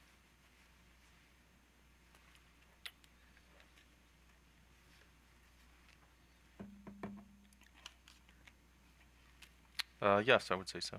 Okay, now we can go to the, I told you this would be pointed. If we could go to where your chart was taken from, which I believe is page 569, is that correct? It's 11-28. Yes, 11-28 represents the chart that I utilized in my reply settlement testimony.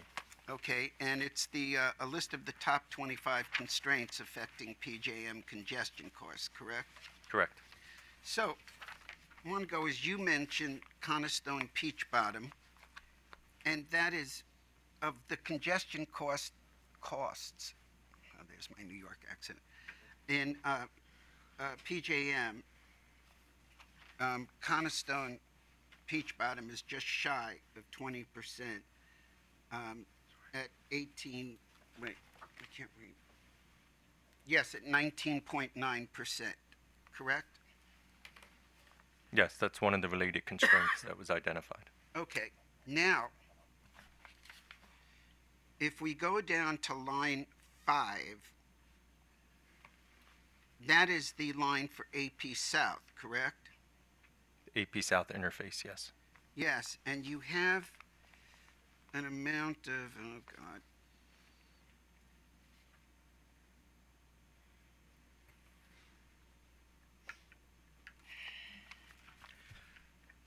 That it's, the grand total is 13.8 million, That's what's listed in the report, yes. and it represents only 3.3% of the total congestion cost in PJM, correct? Right, but that doesn't include the related constraints. If you include all those, Okay, it's a much higher value. so is Grayston to Safe Harbor one of them? Yes. Okay.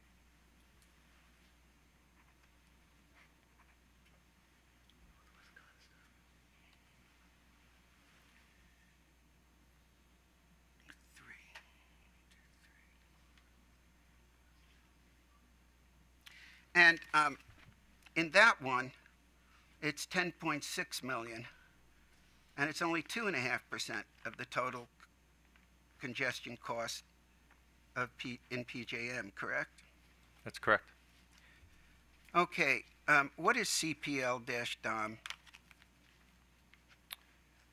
That's not AEP DOM interface, is that, if that's what Oh, you're that's referring the to? AEP-DOM? It's not. Right, but what does the CPL stand for? I'm just asking. I think it's, If you don't know, I don't know the exact that's nomenclature. fine. Don't worry about it. All right, now, did we also talk about Bagley-Grayston or not? No, but that could be considered a related constraint, but Okay, and that will just 12.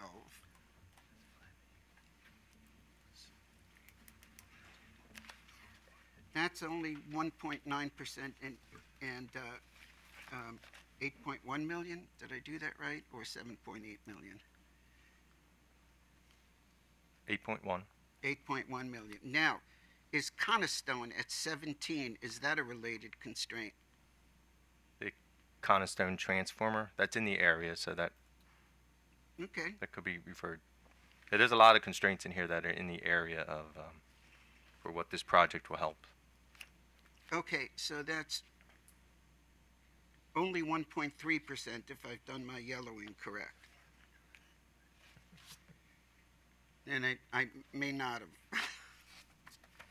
Is that right? Is it 1.3% of the percent of total PJM congestion costs?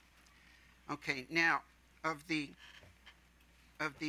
interfaces or zones that have been mentioned here in this proceeding and in your testimony, are any of the others on this 1 to 25 list, are they expressly mentioned anywhere in your testimonies, whether it was from the initial or whether it was from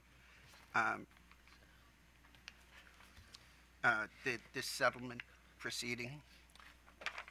Doesn't look like they were specifically mentioned as a constraint. There could be ones, and you've mentioned several of them that are related and in the same area. Okay, so would it be fair to state or to draw from this case that even though AP South is the fifth one down, it is no longer a primary contributor to the congestion cost in PJM? Would that be fair to say? Not necessarily, because, like I said, the AP South and related constraints, they're all around the geographic same type of area, which was represented in my rebuttal testimony. So they're all interrelated. So congestion moves as you have upgrades or generation and connections or whatnot. Congestion all in that area is related. That's why this project, which has a western portion and an eastern portion, it helps relieve congestion in all those areas. Bless you.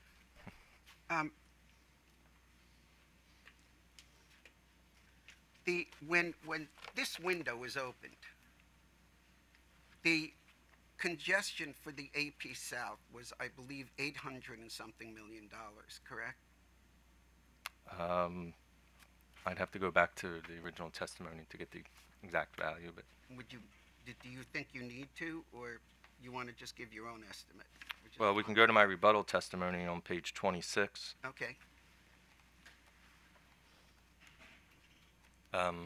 Should I wait for people to get there? Or I have a figure 7 on my thing, and it shows historical congestion for AP South and related area for multiple in my rebuttal testimony there.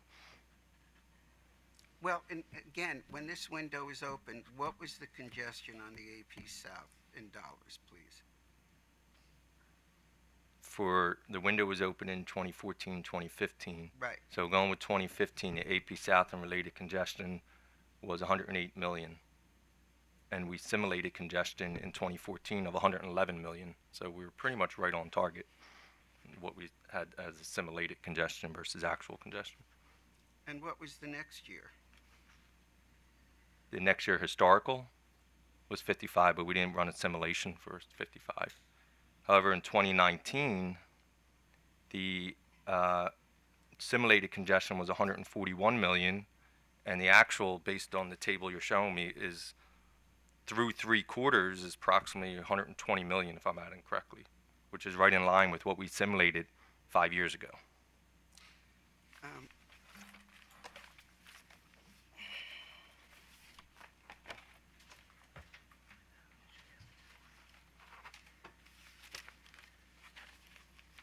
Can you give me a few seconds, Your Honor? I didn't anticipate this question. Take 20 seconds, Mr. Alexander. Thank you. So, I'm just making sure, you're saying that the congestion based on the figures in the market monitor report of either 2014 or 2015, that the congestion from AP South, similar to what's on this chart, was The only, AP South and related congestion. well, yeah, but I'm only talking about AP South. The market monitor splits it up just as this chart does, correct? Right, but I'm referring to AP South and related because that's what this project is in. But I'm asking you about AP South when this window opened. Okay, so AP South congestion, when it opened, I don't know that value offhand. We'd have to go to the state of market report from when that happened if you want to reference that data. Or So try to dig I it up just in wanna my make sure old that- testimony. I'm sorry, I interrupted you. Is it? We can dig it up in my own testimony, but I need some time to dig that value up. I don't have it off the top of my head. I understand that. I know you don't like taking time. How much more time, since you raised it, how much more time do you need of this witness? Oh, not much at all. Okay? Promise. Can I just get that? All right, will you take it subject to check that it was somewhere in the neighborhood of $800 million, according to the IMM's data in the 2014 or 2015? I doubt that for 1 year, AP South congestion alone was $800 million. I don't Okay. think that would. No, I would not take that then. I would Okay. see proof of that. Well, That's an I just- extremely high value when it's typically an entire year for all congestion facilities, 800 million is a higher value. Okay, so you don't think it would be over 500 million either? Yeah. Well, let me retract. I strike that question. Okay. From 2014 to now, hasn't the congestion for AP South alone decreased by about 85 or 90%? I'd have to check that data. You don't know. I don't know. It has that single constraint, and I think that was demonstrated in the testimony. Single constraint. There has been fluctuation in the AP South congestion over the years. Yes. So you're saying that the AP South from 2014 fluctuated up and down rather than just pretty much decreasing? That the slope was just mainly decreasing? For that single constraint, I'd have to look at the data. Yeah, I Talking understand that. 5 but- years worth of data. But you said that it fluctuates. I'm just trying to determine when you say fluctuates, does that include moving up and down over the years? It could go up, down, it could go down, it could go up. Without verifying the data, I cannot answer that.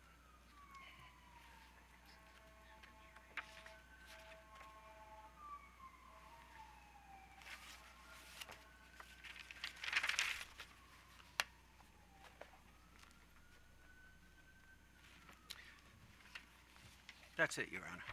Thank you, Oh, Mr. can I Alexander. move? Did I mark some exhibits that I haven't moved in? Just this one. Okay, can I introduce that into evidence? Any objection? Your Honor, I have no objection to the entry of page 569. However, I do object to the entry of the remainder of the. And page 2019. 569 is the one that's reproduced, I believe. It is on page 5 of the reply testimony. Mr. Alexander, I don't see the need at this point to include the entire 45 pages. You questioned the witness on predominantly table 11-28. So for the purposes of this exhibit, exhibit number 30, page 568 will come in. The rest will be excluded. Can I have 569. the other page included? I think it's 569, Your Honor. Sorry, 569. And yes, what was that other page I'll get it with now, respect Your to the Honor. reduction? I mean, we have it on the record. Yeah, I just would, Okay. I just want to be able to put what that pa- in the brief. Oh, Page pa- 542. Yes, Your Honor. Okay, those two pages come in, the rest is excluded. Thank you. Mr. Dean? Thank you, Your Honor. Good afternoon. Good afternoon. Do you have OPC Exhibit 26, which was DR 29-10, that Mr. Alexander gave you? 29-10, you said? Yes.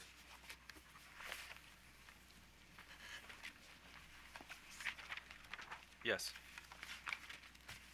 And the supplemental response to this exhibit indicates that PJM staff does not anticipate filing a updated cost allocation with FERC. Is that correct? Yes. Does that mean that the original cost allocation for the project from the August 2016 white paper would be the cost allocation for this project? At this time, yes, it would be. It's the original cost allocation. And you included that back with your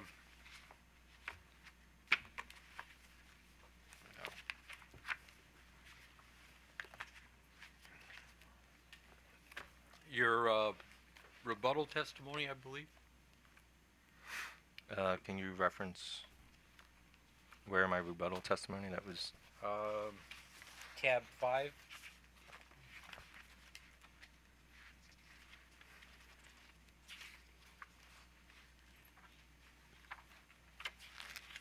Excuse me, tab 4. In my rebuttal or reply settlement, which This would be your rebuttal testimony of May 8th. okay, I'm on page 4. Tab, The Tab. fourth exhibit? Fourth exhibit. yes. Oh, The August 2016.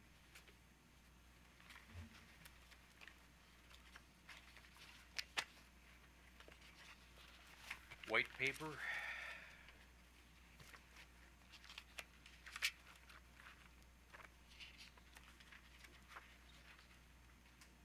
October 2015 white paper, you said? Yes. Okay, what page? I believe page 31, the cost allocations in the back there.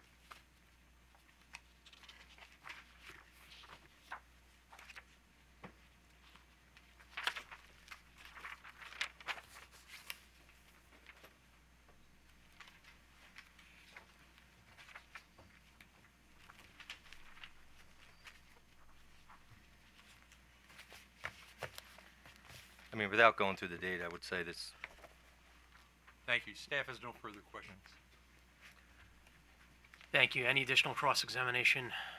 Mr. Gunderson, any redirect? Yes, briefly, Your Honor. Mr. Horger, regarding the market monitor data, is the market monitor data on congestion in PJM through 2019 consistent with PJM's congestion forecasts that were used to support the need for Project 9A and now the settlement 9A? Yes, so in 2014 and 2015, that when we had the window open for this project, we did simulation of congestion for 4 years out in the future, or we do multiple years. So we did it for 2015, we did it for 2019, and so forth for future years. And it aligns actually the historical congestion for AP South and related constraints. They align fairly close, like within, a couple $1 million actually, which is pretty amazing, I thought. Okay, thank you. And does the same market monitor data also support the continuing need for the settlement Project 9A? Yes. And how so? So if you look at the historical data, and well, the historical data obviously is not an indication exactly what the future is going to be, but if you look at what we simulated back in 2014 period, we simulated congestion, and it's in my rebuttal testimony for future years, and it's trending exactly the same way as what is actually happening. It's a unique situation because the project was approved back in 2016 based on the model from 2014-15, and here we're in 2020, and we actually are experiencing some of the future simulated congestion because it's been 5 years. So we actually have some data points to represent that the simulations were reflecting what it actually was. Thank you. I'm going to turn to the Hunterstown Lincoln project next. If you can turn to your exhibit TJHS1, attached to your settlement testimony, and in particular page 13.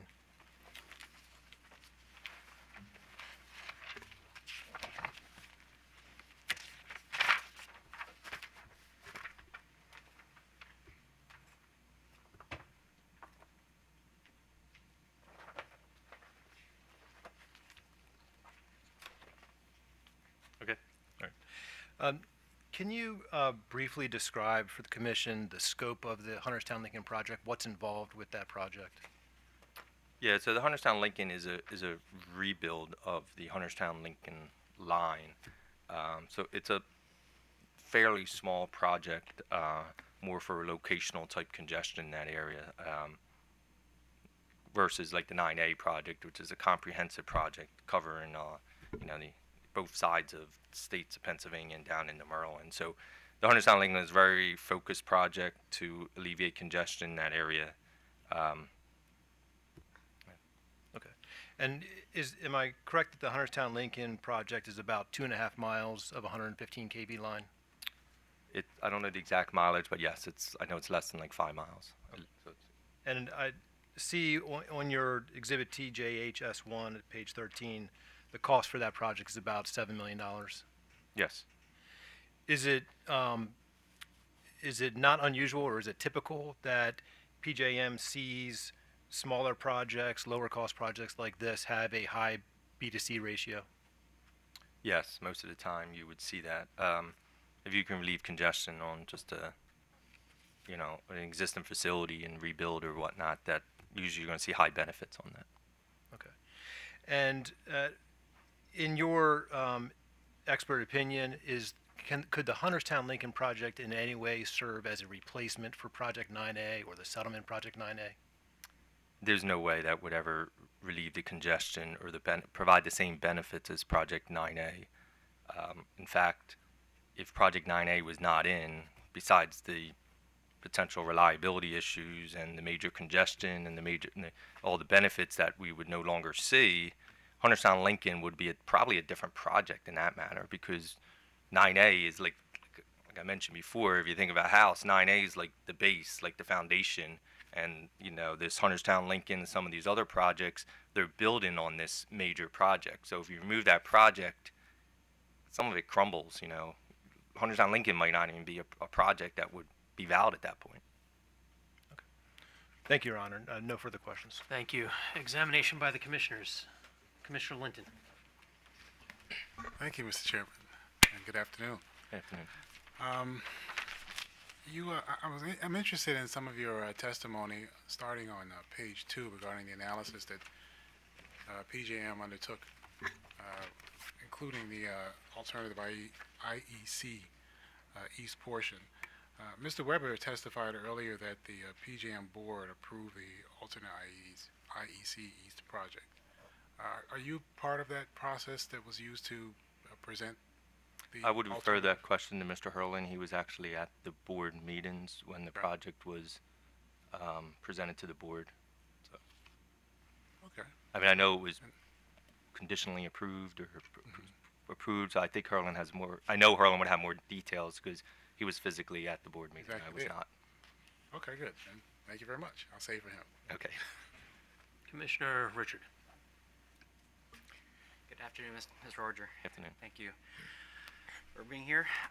Let's see, you probably can tell from my questions, I kind of want to just be reassured that this project that we're talking about is both consistent with state policies and is needed. So that's kind of what some of my questions are going to. Okay. So in Mr. Weber's testimony, he talked about in a number of on a number of pages of his testimony how this was going to. You were here. Did you hear me ask that question? The references to various points in his testimony. Yeah, but you'd have to repeat the Oh, question well, for me. just, on page 2, specifically. he talks about it supports renewable goals of Maryland. It enables more renewable resources development and operation, facilitates delivery and interconnection, renewable energy, and so I just wanted to. He referred me to PJM. To again back up some of that with some detail, and of course PGM does great work as far as providing that analytical support for these projects. Right. So, is this supported? I mean, when you're looking at Maryland, Virginia, and D.C., I mean, a lot has happened in our states and the District of Columbia as far as policy, and even just the last 12 to 18 months.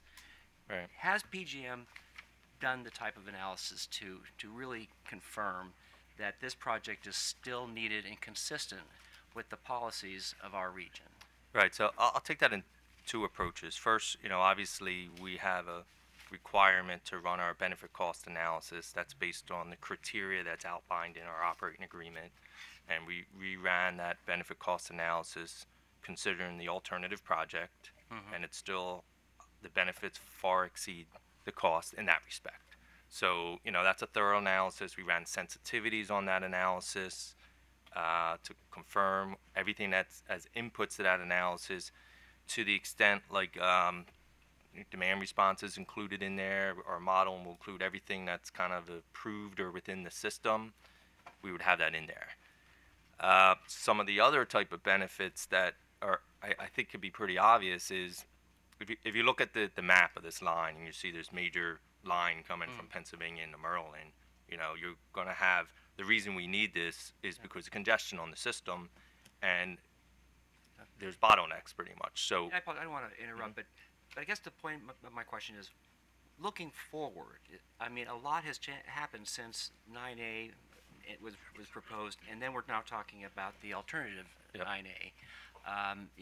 Just since last October, November, Virginia has announced that they want to move forward with 2,000 megawatts of offshore wind. Yes. They're engaging in trying to get contracts for hundreds of megawatts of wind. They've got a huge effort to bring solar. That's brand new for Virginia. Yes. That's not coming from the north anymore.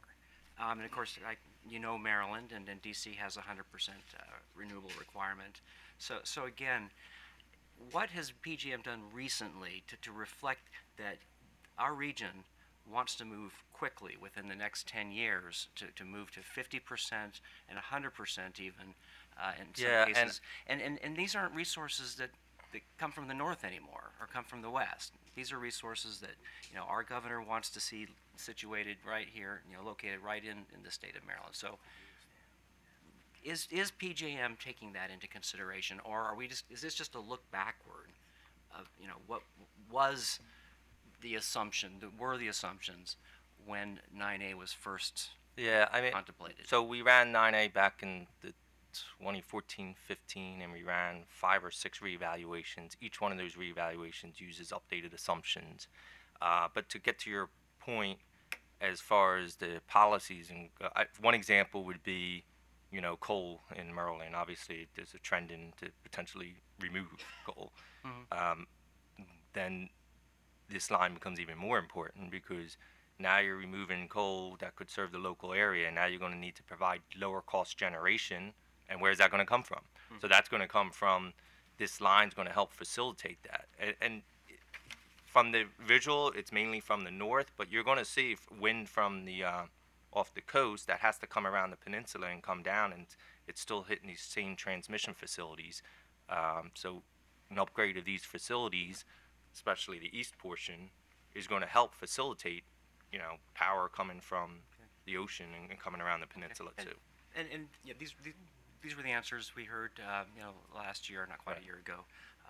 I was just wondering if PGM has just done anything more detailed, like PGM is known to do for these types of analysis, rather than, well, I think it's going to kind of help, get around the peninsula. Because at this point, we're still looking to PGM, I believe, to help and try to figure out how are we going to bring all these new resources online. Yeah, so we did 2 reports over the last several years. One is it's a report we do every 2 or 3 years. The value of PJM. It's like a PJM value proposition report, and that'll provide what value would come from PJM as a whole in a regional perspective. That might not. I don't know the specifics if it talked about Maryland and all, but we also did a report on the value of transmission, and in that report, I don't know if you had a chance to look at that Yeah, too. I've seen that one. That provides some data in there too. So there's some sources to help with that. I don't know, we specifically did a study specifically for this project, specifically for Maryland, a separate analysis outside of our benefit cost analysis because, we have to do what we're required to do. That type of analysis would have to,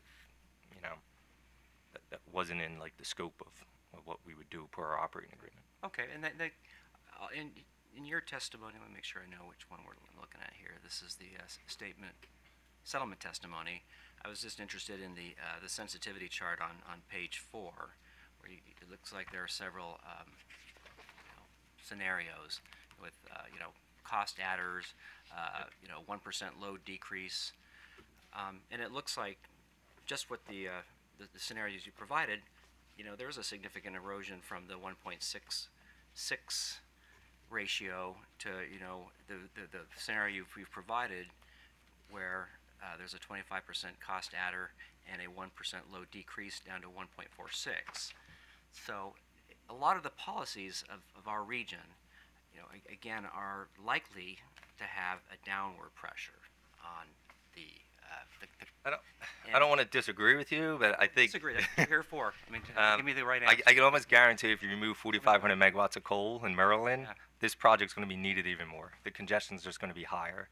So, because now you're going to be pushing more flow down to replace that generation, unless there's already generation in the queue or to replace that, which I don't believe there is. You're going to have to see more flow come down, and it's just going to increase it. And I think that benefit cost ratio will just go up again. I mean, the one consistency about this project is the benefit cost ratio, whatever we've done, 10, 11 analysis, has always been over 1.25. So I think that shows a lot. I mean, we did sensitivities ranging from gas prices down to $3 per million BTU up to $8. We did load forecasts about 149,000 up to 175. We've done major sensitivities over the years, and it still shows that the project's valuable. Okay. I mean, it's a big project, so it's a tough decision. I know that, though. And you think it's largely because of coal retirements? That's where you're Well, I think no. This analysis doesn't even reflect that. To offset any of the downward pressure from energy efficiency goals and programs and demand response and offshore wind and 14.5% solar goal, and We haven't even done the that's analysis Maryland, with coal retirement Okay. in Maryland, so I think that's just only going to make it higher. Okay, and also you were talking about the topology, the the load forecast and changing the topology, and that is the one of the reasons that you explain the chart, and if I can get to remember, it's the OPC chart that shows that at one point congestion in 2014 timeframe was around 500 million, but it's showing that it's actually decreasing, but it's variable. And you pointed to, well, that's the changes in topology. So I mean, what were some of those the topology changes between 2014 and more recently that's causing it to again decrease? And why does the PGM think that well, things are going to shift back to increasing and again really support the need for this Right. Transmission line? So Transmission topology is definitely one part of it. I think a lot of it impacts gas prices and load forecasts also. So that's why when we did the simulations back in 2014, we looked 15 years into the future, and we're looking at, based on outside data, we get what the forecasted gas prices would be based on like NYMEX, Henry Hub prices, and whatnot. We'd also look at what the load forecast is based on the report, what the projection of future demand response would be. That's all on our model, and we update that each year. And what I was referring to there is in 14-15, when we did that projection, 14-15, we're talking 6 years ago now, we were projecting, for example, in 2019, congestion in AP South and that related constraint to be about 140 million. Well, we're on target. I don't have the final numbers from 2019, but we're pretty much right there. So our projections and what happens for congestion is all about what's included in the model, which includes topology. I don't know if I can tell you exactly what topology changes in the last 5 years were the core impact, but those changes were probably in the model to begin with. Okay. Well, again, when you, and some of this is, I have the same questions about the new forecasting methodology. Right. It seems like we've had, a decade or more than a decade of downward load growth, but suddenly something is happening, next year that's going to change that. I think historic Hurling trends. could probably answer a lot about okay. the load forecast. No, so He's expert yeah, the more same than I am. question I have here about this, the need for this line. Okay. And then finally, there's a little bit of discussion here about the Hunterstown Lincoln project, and just how that, let me just ask, did Transource request that PGM conduct the study that OPC is requesting? Was that something that they actually requested, and was that something you So you're considered referring to to do? the OPC request to remove 9A from the base case, and then Correct. You're talking about 9A, 5E, and the HL.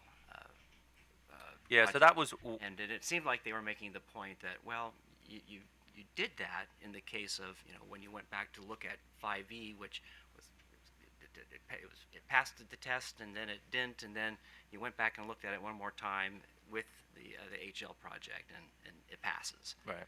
So, is that a correct analogy, a correct analogous situation? I probably should say that OPC has laid out that this is exactly the same scenario, and therefore, why wouldn't you do the Yeah. analysis? And like I said, I don't think that's the same scenario. When you're removing a major, basically backbone project from the system, everything falls apart. Now, most of the things fall apart. So like I said, if you're removing the foundation from a building, and all of a sudden, Yeah. all these projects, it's a challenge. Now the Hunterstown Lincoln, that was a pretty obvious one where you got a very small facility Okay. that has major benefits. Yeah, I thought you answered that question very well before. But again, specifically, why did you do then the analysis on 5E? Because this is the impression, and it's probably Okay. totally wrong, but the impression is you'll go back and do an analysis if it will, actually qualify a plant, or I'm sorry, a transmission line to be built. And but if you think it might, the study might come out and say, don't build the line, you're hesitant. So that's Yeah. a really bad, way of putting it, and I know. But that's I sort of assure you like we don't do that. Well, I know you don't, but that's almost the impression I get. Mhm. So tell me why that's the wrong impression. And if the witness had additional response to the commissioner before he interrupted, the witness may respond. Which question was that? You had I'm okay. a question one before. You did not have anything additional? No. Okay. All right. Oh, no, I felt he answered that very well before, but Thank anyway. you. Yeah, Okay, it's you okay. caught yourself, Commissioner Richard. I just wanted to be If, sure. if you want to continue to, just tell me to shut up, and I want to continue my answer. So Tell me to I shut just up, thought too. I already had heard the answer, and I just wanted to. Okay. Well, and I think it's part of the white paper we did in December. There's actually, to me, a picture is 1,000 words. You have a visual there where you show the Hunterstown Lincoln project, and it shows 5E. And when we do a reevaluation of a project, like we did for 5E, and originally it had a benefit cost ratio with the reevaluation of under 1.25. And just because the reevaluation turns out to be under 1.25, that doesn't necessarily automatically kill a project. You know, we can't just sit there and remove it. We got to look at the holistic of why that happened and all. And it might very well be a good reason and we remove the project. But when you look at it from a perspective and a geographical perspective and the power in that area, you see this congestion on Hunterstown Lincoln, which is a small project, relatively 7 million, I would consider small, that relieves a lot of congestion. And when you fix that, now 5E provides even additional benefits above that. It doesn't make sense to recommend to our PJM board to remove a project from the RTEP when it's a really beneficial project, and this other project, Hunterstown Lincoln, would, help it to realize those benefits. So it's not like the challenge is the RTEP. There's so many things going on, so many projects. To just look at it in a silo, it wouldn't be the right thing to do there. Okay, so finally on that, it wasn't a concern by PGM that, or Transource, that if you went back and did this analysis, that it would erode the cost-benefit analysis below 1.25, which We I had think to is do the what- reevaluation. I think is what the concern Right. is, and I don't want to speak for OPC either, but that's kind of how I interpreted the concern that if you actually did the analysis as they requested, the outcome could be now the alternative 9A would no longer pass the test. Yeah, and if we did that analysis, which I'm not recommending we do because I don't think it's a proper analysis, but if we had to do that analysis, we'd have to give you the full picture of, regardless of what the results are, because like I said, you're removing a foundation from a huge from the RTEP process. So there would have to be some caveats. Oh, we did this, but this is the impacts of doing something like that. Is that an expensive thing to do? I mean, it seems like something that PGM does all the time. It's time. It'll takes about a week to run an analysis, and then to summarize it and stuff, it could be several more weeks, and besides the daily work that my folks do for me already. So, but it's something we do. Yeah, we do analysis like that. But this, like I said, we didn't think it was really a relevant analysis because I don't know what we do with the data other than that from a PGM perspective. Okay, but it's something you do, and you think it could be done. It definitely could be done. Yes. Okay, great. Thank you for your answers. Commissioner Herman. Thank you. Good afternoon. I just, a couple of questions to just clarify in my mind, which got a little bit muddied. But when you first considered the project 9A, not like the first round with the greenfields for East, Okay. you were looking at AP South and related congestion, and it was relieving, and it was based on relieving that. Is that correct? Yeah, we looked at AP South was the major one at that time, but it's always like AP South covers a really broad geographical understand. area. So What I'm trying to understand is when you looked at the project with the alternative IEC East on the existing lines, did you use the same congestion parameters? Did you say AP South and related congestion and all the same congestion, or was it different congestion between the first analysis and the second analysis? it's the same. When we model, going back to that base case, we model a set of constraints, and those constraints might be like 1,400, 1,500 constraints. Those numbers could be off a little, but we model all those in our ProMod analysis when we run the analysis. Whether they actually are constrained in the run or not depends on how the simulation results I'm just come trying out. to But they see- all are modeled in our system. Are we comparing apples to apples when we look at what you did the first time Yes. and what you did for I this? believe so, Are we yes. comparing apples to apples? That's all I really want to try to make sure that we are, or if we're not, understand that. Yes. You believe we are? Okay, thank you. So, Commissioner Richard just asked you about, you said it would take about a week. Is it possible to do the study that OPC requested? Is it possible to, or is it within the,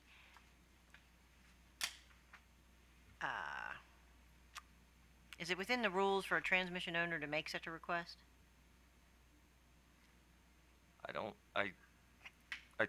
I don't know the answer to that, You know, whether maybe it's I'll- transmission owners. All right, I'll ask maybe Mr. Hurling can answer that. And if, well, you wouldn't know that, so I'll ask Mr. Hurling, but just in case, because I don't want to say, oh, you should ask Okay. Mr. Hurling. If somebody did make such a request for such a study, would they pay for it, or would that be paid, would that be part of the PJM process? I refer that to Mr. Hurley. Yeah. That's fine. All right, I just have a couple of questions in your testimony. The only clarification I want to say is that's a week of just running the analysis, but we got to make sure there's bandwidth to do that analysis. So from beginning to end, the actual analysis might take a week, but if you say do analysis or whoever, they can't drop everything in tomorrow and start that analysis. We'd have No. to figure out timing. So. I'm just trying to understand the scope of it, how much something like that would cost if there was a cost. Yeah, I just and have that probably sort of people listening like, what are you saying, a week? I get it.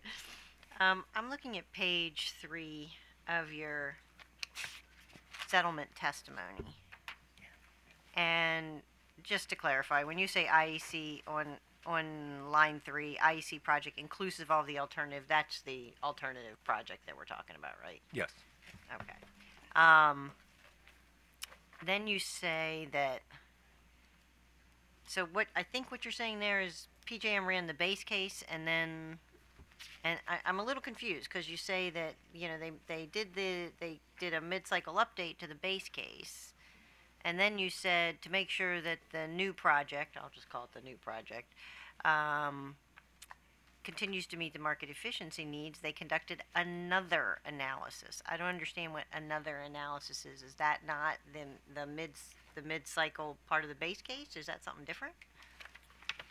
Yeah, so we did an update based on my testimony that included the additional 25% cost adder, sensitivity on the load, Okay, so decrease. that's the other So analysis. there's some of the analysis. Adding in, the 25%, the 1% load decrease, Yeah. all that. I mean, we also did analysis for the board in December that was inclusive of all the projects, 9A, 5E, and Hunterstown Lincoln, Right, where we modeled them as a collaborative type approach. right. So I'm just trying to understand what this another analysis was referencing. Yep. So, further down on that page, you talk about how you did the benefit to cost ratio, a 25% adder to PPL and BGE's estimates. When you did that, did you get additional or updated estimates from Transource for their part of the project? Or this is just about East?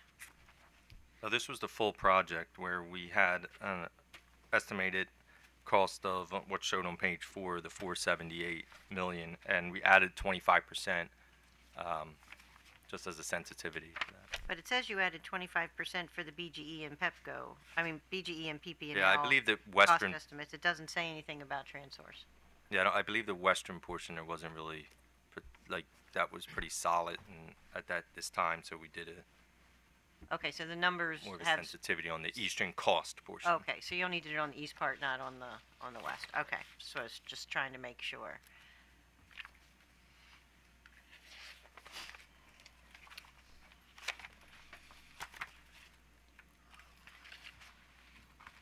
In your reply settlement testimony on page 4.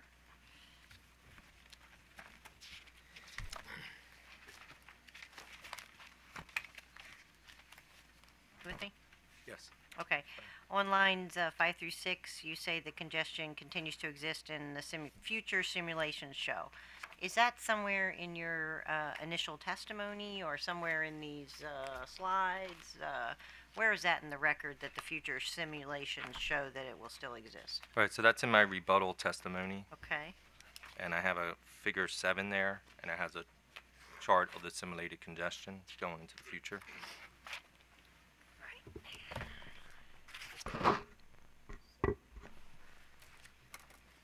Figure 7?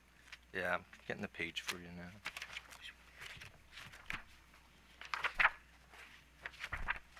Page 26.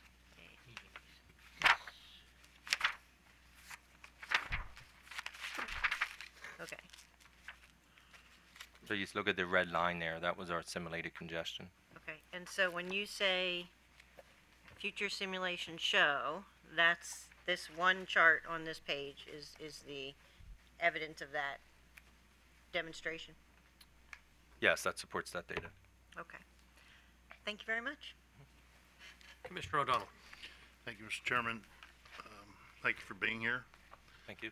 A little bit ago, you referenced some value propositions. You said PJM issued 2 reports, one a value of PJM report, and then another was a value of transmission report. Is that correct? Yes. And in those reports, did the societal benefits factor in? Were they quantified, and did they factor into those value studies? I believe, and I don't have the reports memorized, by the way, but I believe the PJM value proposition talked about some of the societal benefits, more like we were measuring reduction in emissions, increased renewable resources, information like that that we could quantify from that respect. Okay, so to the extent that the societal benefit is quantifiable, those reports probably did that to come up with the value. We in tried to, total. yes. So in your, that's very helpful. In your testimony, your settlement testimony on page 5, and this was questioned earlier, you say that the IEC projects provide substantial benefits to the transmission grid and to Maryland's energy policy goals. And you go on to say that would benefit consumers in Maryland and the surrounding region through lower production costs, reduced redispatch of higher carbon producing generation, and greater access to less carbon intensive technologies. Additionally, IEC projects, inclusive of the alternative, would continue to provide additional transmission pathways to accommodate the development of renewable resources, similar to the value propositions that you cited earlier. When you do your estimates of the cost-benefit analysis, do you quantify any of these benefits you're alluding to, these tangential benefits? So they're built into the base assumptions to the extent that the data we have the data to support it.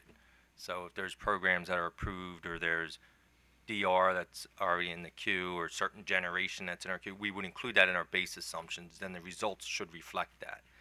What we normally demonstrate in our results for the benefit cost calculation, the direct measurement of the benefits is gets reflected in the results from the LMP prices. So it's just LMP and you're not really taking the value of carbon-free generation and putting a price tag on that and then sticking that into The your carbon-free, not as much, but renewables, they're going to be lower cost. So if it's going to be reflected in the LMP prices. Or maybe not. It depends on how you value that cost and whether or not it has a state subsidy, right?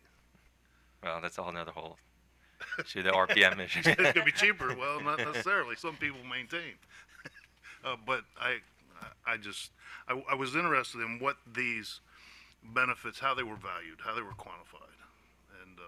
And so you seem to acknowledge that we know they're there, but we can't really quantify them for the purposes of coming up with an LMP-based cost-benefit ratio. Yeah, like I said, to the extent that the base case assumptions, which they do on a lot of them, because we do have a lot of renewables demand response that is going to reduce the LMP prices, but they're not going to be realized unless, if there's transmission bottlenecks to certain areas, they can't be realized. But I will just note that we're developing, notwithstanding our developments with offshore wind, scant little onshore wind resources in the state under our renewable portfolio standard, and most of them are in the Midwest and elsewhere, as are a lot of the other renewables. They're not here. They're not here. They're not south of here. They're west of here. That's exactly what we're seeing with this project, where flow comes from the west and the north across that major 500 corridor. And where does it want to go? It's want to go down into populated areas, Baltimore, D.C., and it flows across these major facilities. So this is probably another path for that. All right. Thank you. I appreciate it. Do any of the parties have questions based on the commissioner's questions? Thank No. you. The witness may step down. Oh, did you have a question, Mr. Alexander? Okay, let's proceed. Well- Based on who's questioning? This will be Commissioner Richard, Commissioner Herman, I think, and it's real brief. But the first thing that I want to say is, Mr. Horger, I apologize because I didn't mean to mislead, but you're totally right that it wasn't 800 million, and as Commissioner Richard said, it was close to $500 million in 2014 to 2015. So I apologize and thank you. I just don't want to mislead.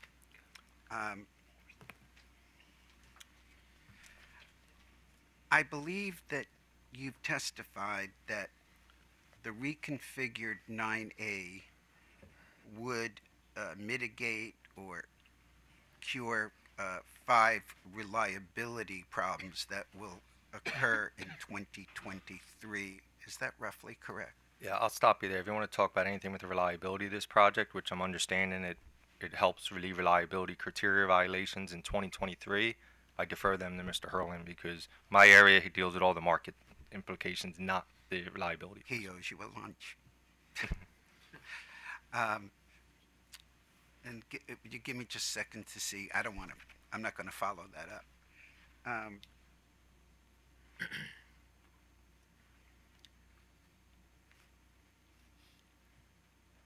Would there be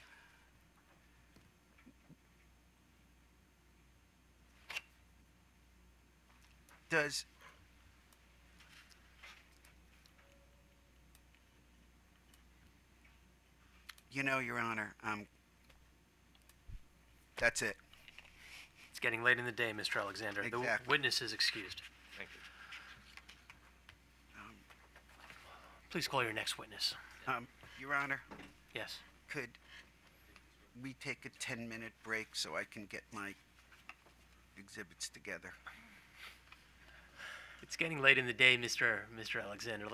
Let's begin with the next witness, and we'll probably break here in about 40 minutes. So we're going to proceed with the next witness. Okay. Your Honor, we would call to the witness stand Mr. Stephen R. Hurling. Please remain standing.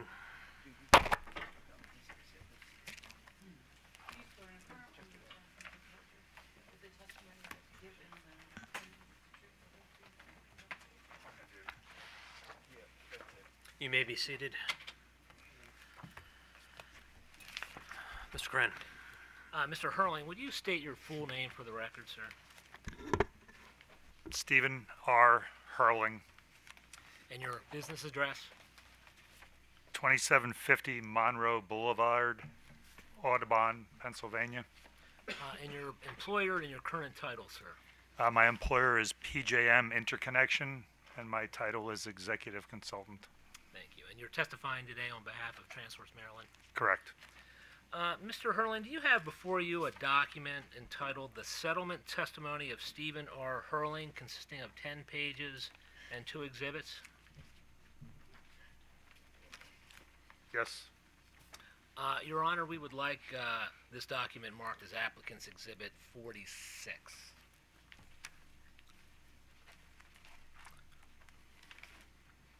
So marked. And do you have before you, Mr. Hurling, a document entitled The Reply Testimony of Stephen R. Hurling in support of the settlement, consisting of 17 pages and 0 exhibits? Yes. And Your Honor, we would also like this document marked at this time as Exhibit 40, Applicant's Exhibit 47. So marked. And sir, were these testimonies prepared by you or under your supervision? Yes, they were. And today, do you have any additions, corrections, or deletions to your testimony? I do not. So if I were to ask you the same questions that are contained in your settlement and reply testimonies, would your answers be the same? Yes. And is your testimony true and correct to best of your information, knowledge, and belief? Yes, it is. Your Honor, at this time, we would respectfully move applicants' exhibits 46 and 47 into evidence. Seeing no objection, applicants 46 and 47 are moved into evidence. And Your Honor, we have no rejoinder in the witness now available for cross-examination. Thank you. Any cross-examination? Mr. Alexander. Good afternoon, Mr. Hurling. Good afternoon. Now, I know that you're have recently transitioned to an executive consultant, whatever that is, for PJM, correct? Yes. Okay, but before that, as you were saying, is that you were, well, let me ask you this. You work with the TIAC, correct? And I'm just going to focus on I do. Okay, and what were your job responsibilities for the TIAC? Well, I was responsible for the conduct of the entire planning process. One element of that was the conduct of the TIAC meetings, which were led, when I was in the vice president of planning role by one of my staff. So I had overall responsibility for the conduct of the TIAC meetings as one element of the planning process. And what were your job responsibilities in connection with that as they pertained to the RTEP? Again, I had overall responsibility for all aspects. Staff performed analyses. I was typically responsible for communicating those results up to the PJM board. Various of my staff conducted the TIAC meetings and gave those presentations, but I had overall responsibility for their work. And did that include oversight of the long-term windows that PJM issued? Yes. Okay, and we talked in the first case briefly about the different models of the sponsorship model and the other kinds of models that RTOs have for soliciting bids. In PJM's case, they issue, tell me if I'm wrong, as far as I understand it, PJM issues a description of what PJM is trying to resolve, and then any company, transmission company, can respond to that in their own fashion, meaning is that they create the proposed solution, and then later on, PJM works with, if they think it's good, massaging it. Is that right? And if not, Up until the last bit, I agree. We identify all of the needs, reliability, and market efficiency. We solicit proposals to resolve those needs. We perform all of the evaluations and ultimately select the most cost-effective projects to resolve those needs, and then recommend those proposals to the PJM board for their approval. okay. So were you were working for PJM in 2013, 14, 15, correct? Correct. Okay. So were you aware of the proposals submitted to PJM for the long-term window for resolving the high congestion on the AP South interface? Yes. Okay.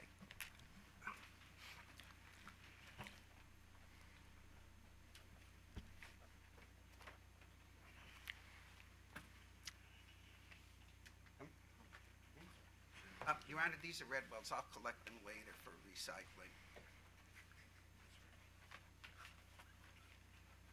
There's not that much in here. Just not like they were. Here you go. And pass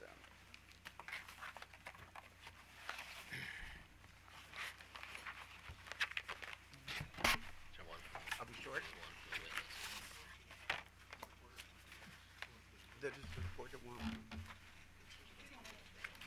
Just You may.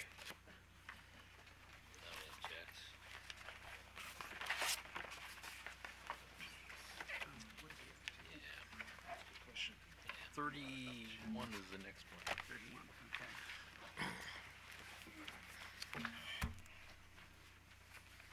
okay. Your Honor, I would note that I just received a package from Mr. Alexander with a number of documents in connection with other utilities' proposed solicitations in the 2014-2015 window. And I would just note, before we get into any line of cross-examination, those utilities are not here. And more importantly, Your Honor, those offers or solicitations are not the subject of this limited settlement proceeding on the reconfigured 9A. Thank you. Your objection is noted, Mr. Alexander. Some of these are marked proprietary and confidential. Some are marked public. No, they're all redacted, Your Honor. I pulled these from the website. They're all public on the PJM website. How do you respond to Mr. Curran's objection here? I don't think there's a basis for the objection. I didn't hear it. The point is that this proceeding is a settlement proceeding of a reconfigured, based on a reconfigured transmission solution that where the original solution is still in play. There was no decision made on it. And I would say this is that there has been a lot of testimony, including today, that this was the long-term window was meant to remedy congestion on AP South, and and all of these related zones. And what I am trying to do is, and I believe Mr. Weber know that I pulled, the top page is the long-term window for 2014-2015. And what I did was, as you can see, there are a number of proposals on it. I pulled 3 at random. And the point would be is that none of them mention anything other than AP South. They're only remedies, proposed remedies for AP South. And I think that is relevant. Mr. Alexander, what did you see in Mr. Hurling's pre-filed testimony? Did he touch on any of these other competitive applications that were filed with PJM? No, but his testimony does go into the fact, the same as Mr. Horger's, that this was meant to be a project that was way beyond the primary object of AP South. And I believe these proposals indicate from the companies responding to this that the only concern, as far as they saw it in the writing, was AP South. Does counsel have a response? Yes, Your Honor. The scope of these proceedings were limited to the reconfigured 9A. None of Mr. Horger's or Mr. Hurling's testimonies go back within the scope of these proceedings to prior analyses of the open RTEP in 2014 and 2015. It would be inappropriate at this time to go back and try to relitigate the case that we were presenting to you back in June, now that we have a settlement, and the Commission's dictated purpose for this proceeding was limited to discussions of the reconfigured 9A. Thank you. I agree, Mr. Alexander. I'm going to sustain the objection. These other proposals from 2015 are out of this proceeding. While they would have had potential relevance in the prior proceeding, we're at a different stage right now. We're not going to be looking at these.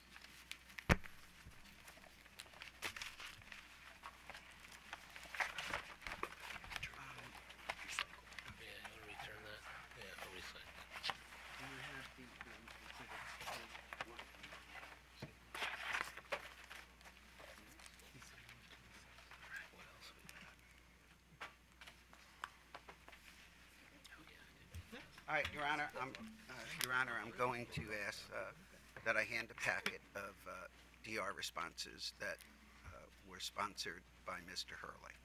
I'm sorry? Oh, I'm going to have handed out a packet of DRs, responses to data requests that were sponsored by Mr. Hurley. Thank you.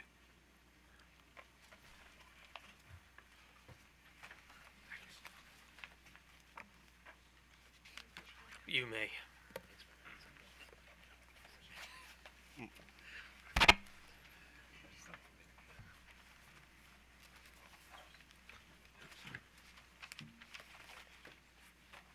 Do I have Mr. Hurley's testimony?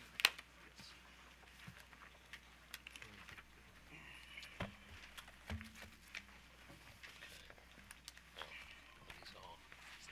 They're all the same. Yeah. I think they're the same.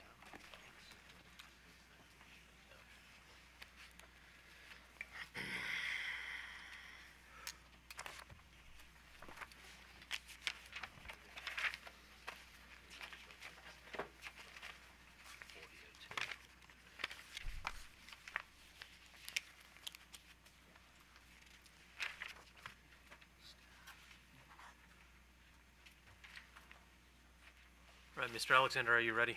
I am. Thank you. Mr. Hurley, if you would go to page 4 of your initial settlement testimony.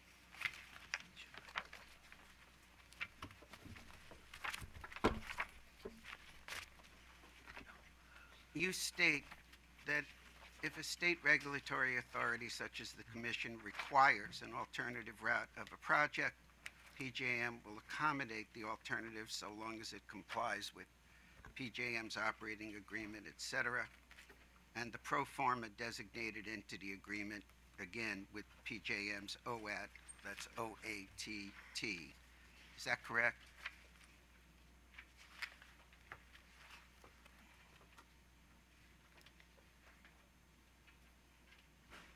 Yes. Okay, if you go to page 6,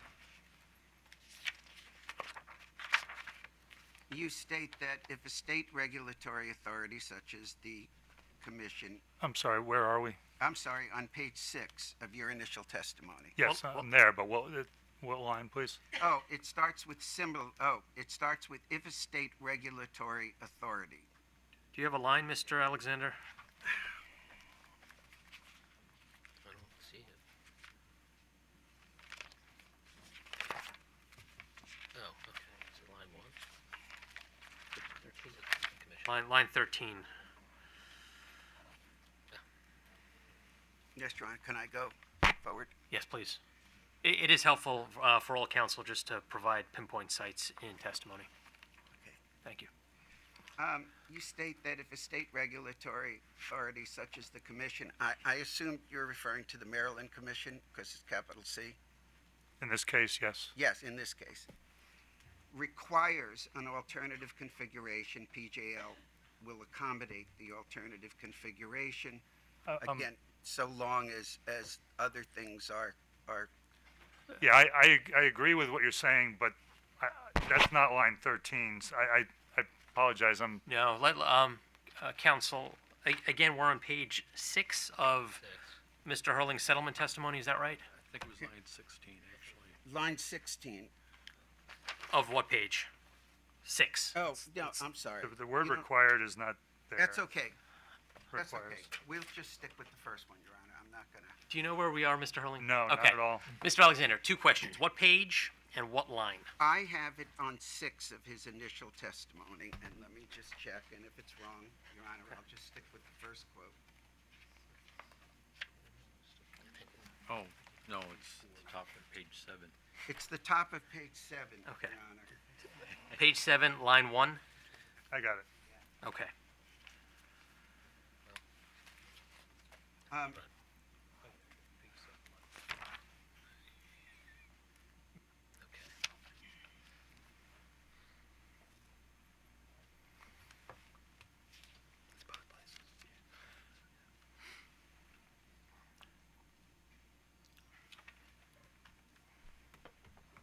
I'll just stick with the first one. It's the same point. What's the question? Um, Is there a question? If the Commission requires an alternative route of a project, PJM will accommodate the alternative route so long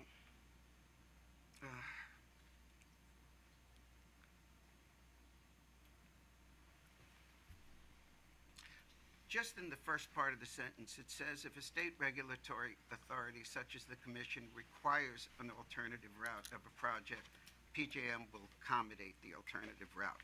Correct? Yes, so long as it addresses the needs. Yes. Yes. Yes, the regular. When did our commission require Transource or PJM to offer this particular new configuration of the IEC East portion of RTEP Project 9A? I'm not aware that they have yet. So, but you've already made an alternative configuration in the settlement agreement. No, No? we have not. PJM is not a party to the settlement.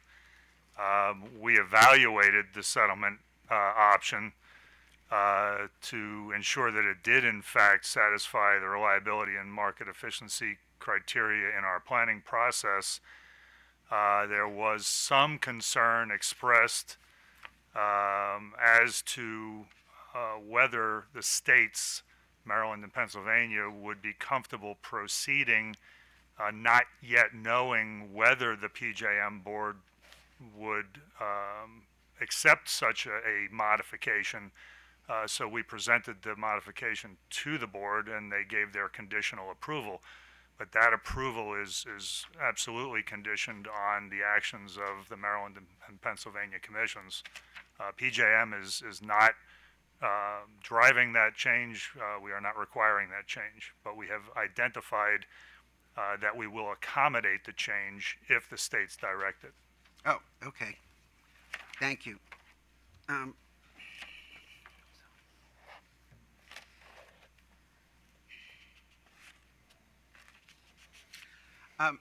Ms. Sterling, you'd agree that the estimated capital cost of the reconfigured IEC East is likely to be $100 million or more than the IEC East original estimated capital cost, correct? The entire 9A project, Oh, I'm sorry. inclusive of the modification to IEC East, is $100 million more. Parts of that increase are within the IEC East, and parts of it are related to the IEC East. But for clarity, it's the entire eastern portion Of 9A. of 9A. It's 9A that will be around 475 or 480 million. Correct. Right, okay. And you'd agree that as compared with the estimated dollar amount of benefits that would accrue to the original configuration, these benefits will be less than what is estimated to accrue to the reconfigured 9A, correct? Yeah, absolutely. PJM has always made clear that the original 9A was a more effective project from a pure market efficiency benefit perspective. That's what our analysis showed. We recognize, though, that states in their making regulatory decisions about projects have to consider more than just the analytical benefits. And that's why we have, through our analyses, verified that the modification will satisfy our requirements, both from a reliability standpoint and a market efficiency standpoint, but it's not as effective as the original 9A project. Thank you. And you'd agree that the proposed new furnace run substation is greatly expanded and will cost far more to build than the originally conceived furnace run station of the original project of 9A. Yeah, I don't remember what the footprint is. It had to increase. They switched to gas insulated substation on the 500 kV to manage that increase in size, but it is certainly more expensive. Okay, and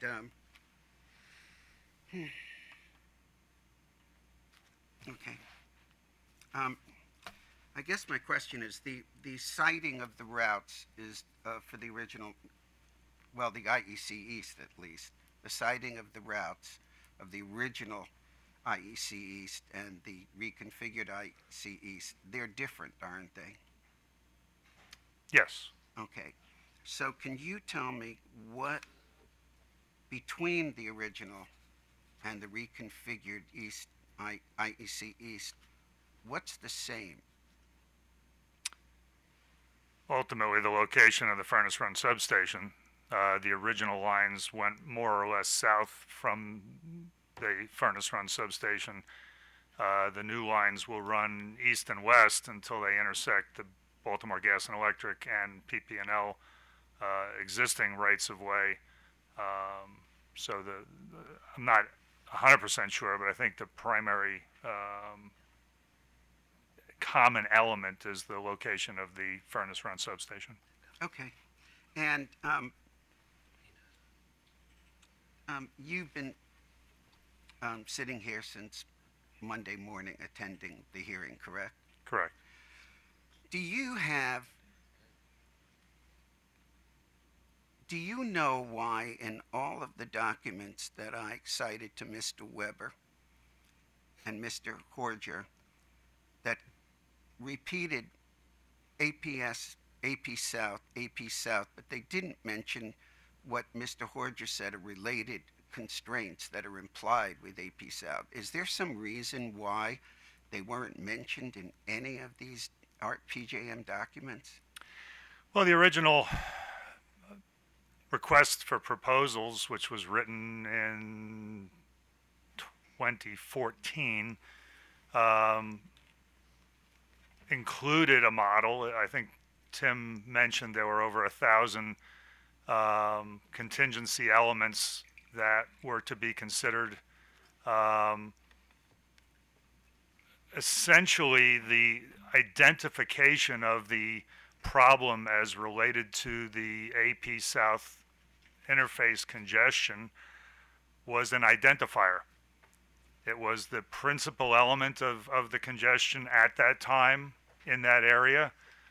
But when you look at the list of constraints that were provided to all of the proposing entities, there were considerably more flow gates included for their consideration. So clearly it was our expectation that they would look at the performance of their proposals with respect to AP South as well as to all of those other flow gates. The identifiers arguably are just shorthand for the problem that we are pursuing a solution for. They are not meant to exclude in any way consideration of other issues, and in fact proposing entities can make proposals that aggregate multiple issues that we have presented for their consideration. With the you heard the discussion about the market monitor's list of top 25 constraints that Mr. Horger put in his testimony, correct? Yes. And Conestone to Peach Bottom was the largest. I'll go back and look. I don't. You're talking though about things subsequent to the writing of the request for proposal in 2014. Yes, this is as of now, currently. Right. I wasn't trying to mix it up. Is Conestone Peach Bottom the top? I don't know. Number one? Okay. If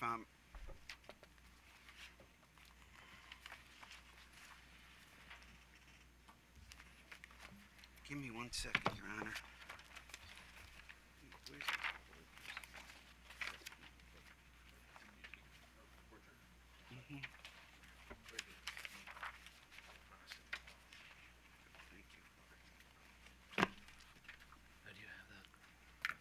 You know, let's just. Yes, Mr. Alexander, Conestone Yes. Peach Bottom is number one on the list. It That is? was your question, yes. Okay. So my question is, since that is 20% of the congestion as it now stands, and pretty much all of the rest of the interfaces are only 2, 3, or 4, or 5%, shouldn't the Project 9A, or not 9A, I'm sorry, shouldn't there be an evaluation of a project that actually its primary purpose by now should be directed to the the constraints or the zones that have the largest amount of congestion currently?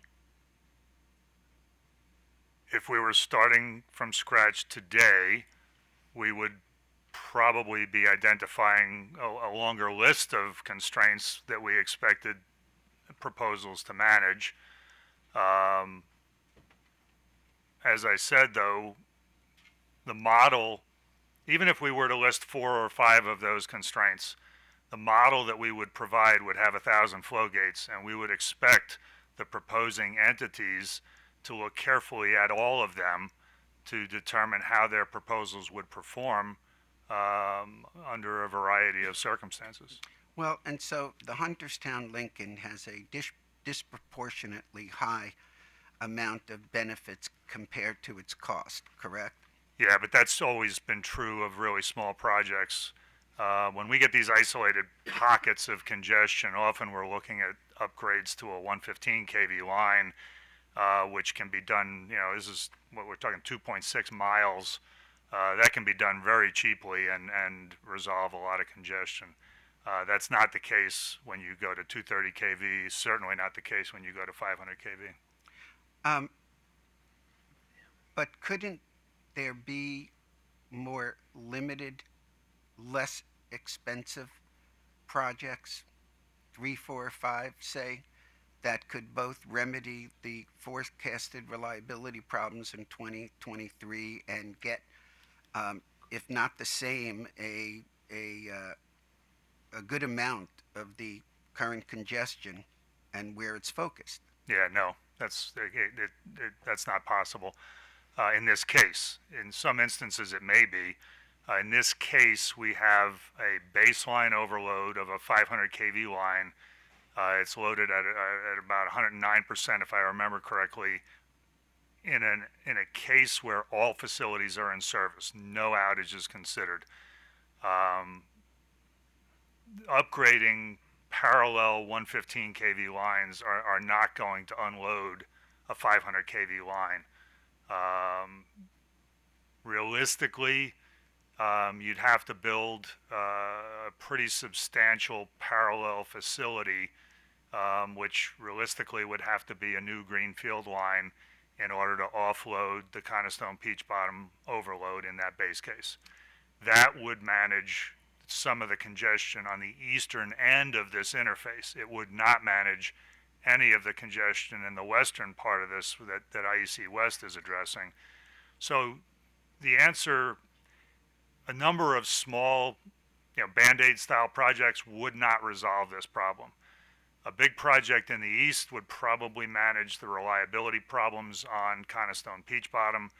Some project of the magnitude of IEC West would potentially manage the congestion in the west, and we would have to look at the interaction of those two pieces as we have been with IEC West and IEC East to see if together they would perform to resolve the reliability and the market efficiency issues that we're dealing with. Thank you. But PJM has not done the modeling for the way that you just described, correct? No. The way the planning process is structured now, we're responsible for identifying needs. And we put those needs out for proposals, and we evaluate the proposals that are provided. So while we know, for example, the reliability criteria violations that will exist in the absence of 9A or the alternate, and we know the magnitude, and based on our experience, we know that the solution will be significant. We have not identified a specific solution or possible solution to those problems. And it doesn't affect PJM's opinion or its modeling that congestion over the whole system has decreased significantly and substantially since the 2014-2015 window was opened. according to the Well, independent object market to it. monitor report. I'd object to its characterization, but I don't think anyone said it's, any of our witnesses said that it's decreased significantly and substantially since 2014, 2015. You want to rephrase, Mr. Alexander, your question? Sure.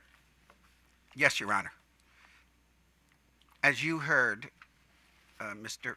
Horger testify in the independent market monitor report for the third quarter of 2019, the IMM stated that congestion over the whole system was down 65%, correct? Or did you not hear that? I heard that bit, yes. Okay, do you have any reason to disagree with that? I don't, but you're talking about the whole PJM system now.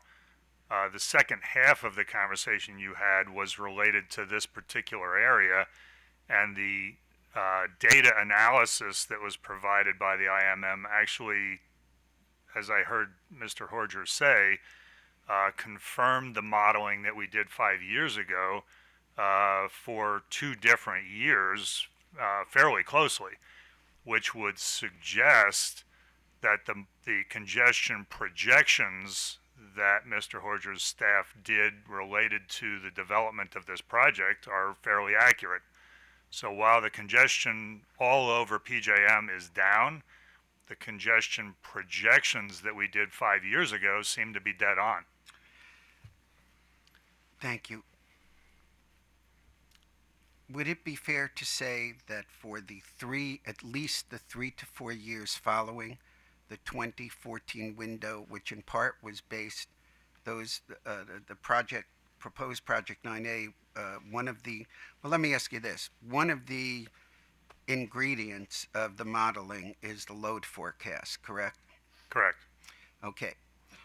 Would it be fair to say that for at least 3 to 4 years after the window was opened, that PJM's load forecasts were higher than the actual load?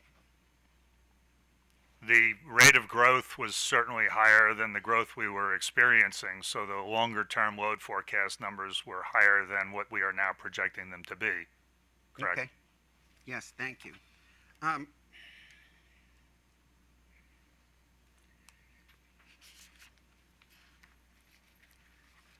Mr. Alexander, if you could ballpark how much more examination you have of Mr. Hurling. If you were looking at this, it's going to be more than 5 minutes. We're talking an hour, 2 hours? No. Please. Okay. I'm sensitive to that. No, not 2 hours. It'll be less than 1 hour. It may only be 30 minutes, but you know how I don't like to promise, but that's what I'm aiming for. Mr. Hurling, are you available to come back tomorrow? Yes. Okay. Mr. Alexander, is this a good point to take a recess for the day? Yes. Okay. Do any of the parties have any issue with starting at 9:30 a.m. tomorrow? Okay. No, Your Honor. The commission will reconvene at 9:30 a.m. tomorrow. Mr. Hurling, if you could please not have any conversations regarding your testimony. This hearing is adjourned.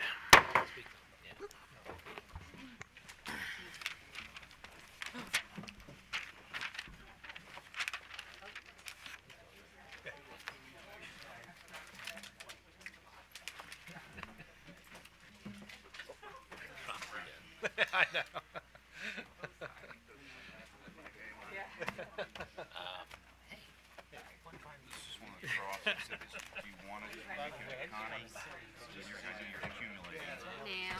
Hang on. Let me put this on. It's heavy. Yeah, I'm glad we. Yeah, no, that was. That's a special event. Yeah. I'm glad we were able to. I haven't seen your brother-in-law in a few months, so it was good to see you. That was. Don't you know we're in a paperless society? What about it? And then I thought I felt bad.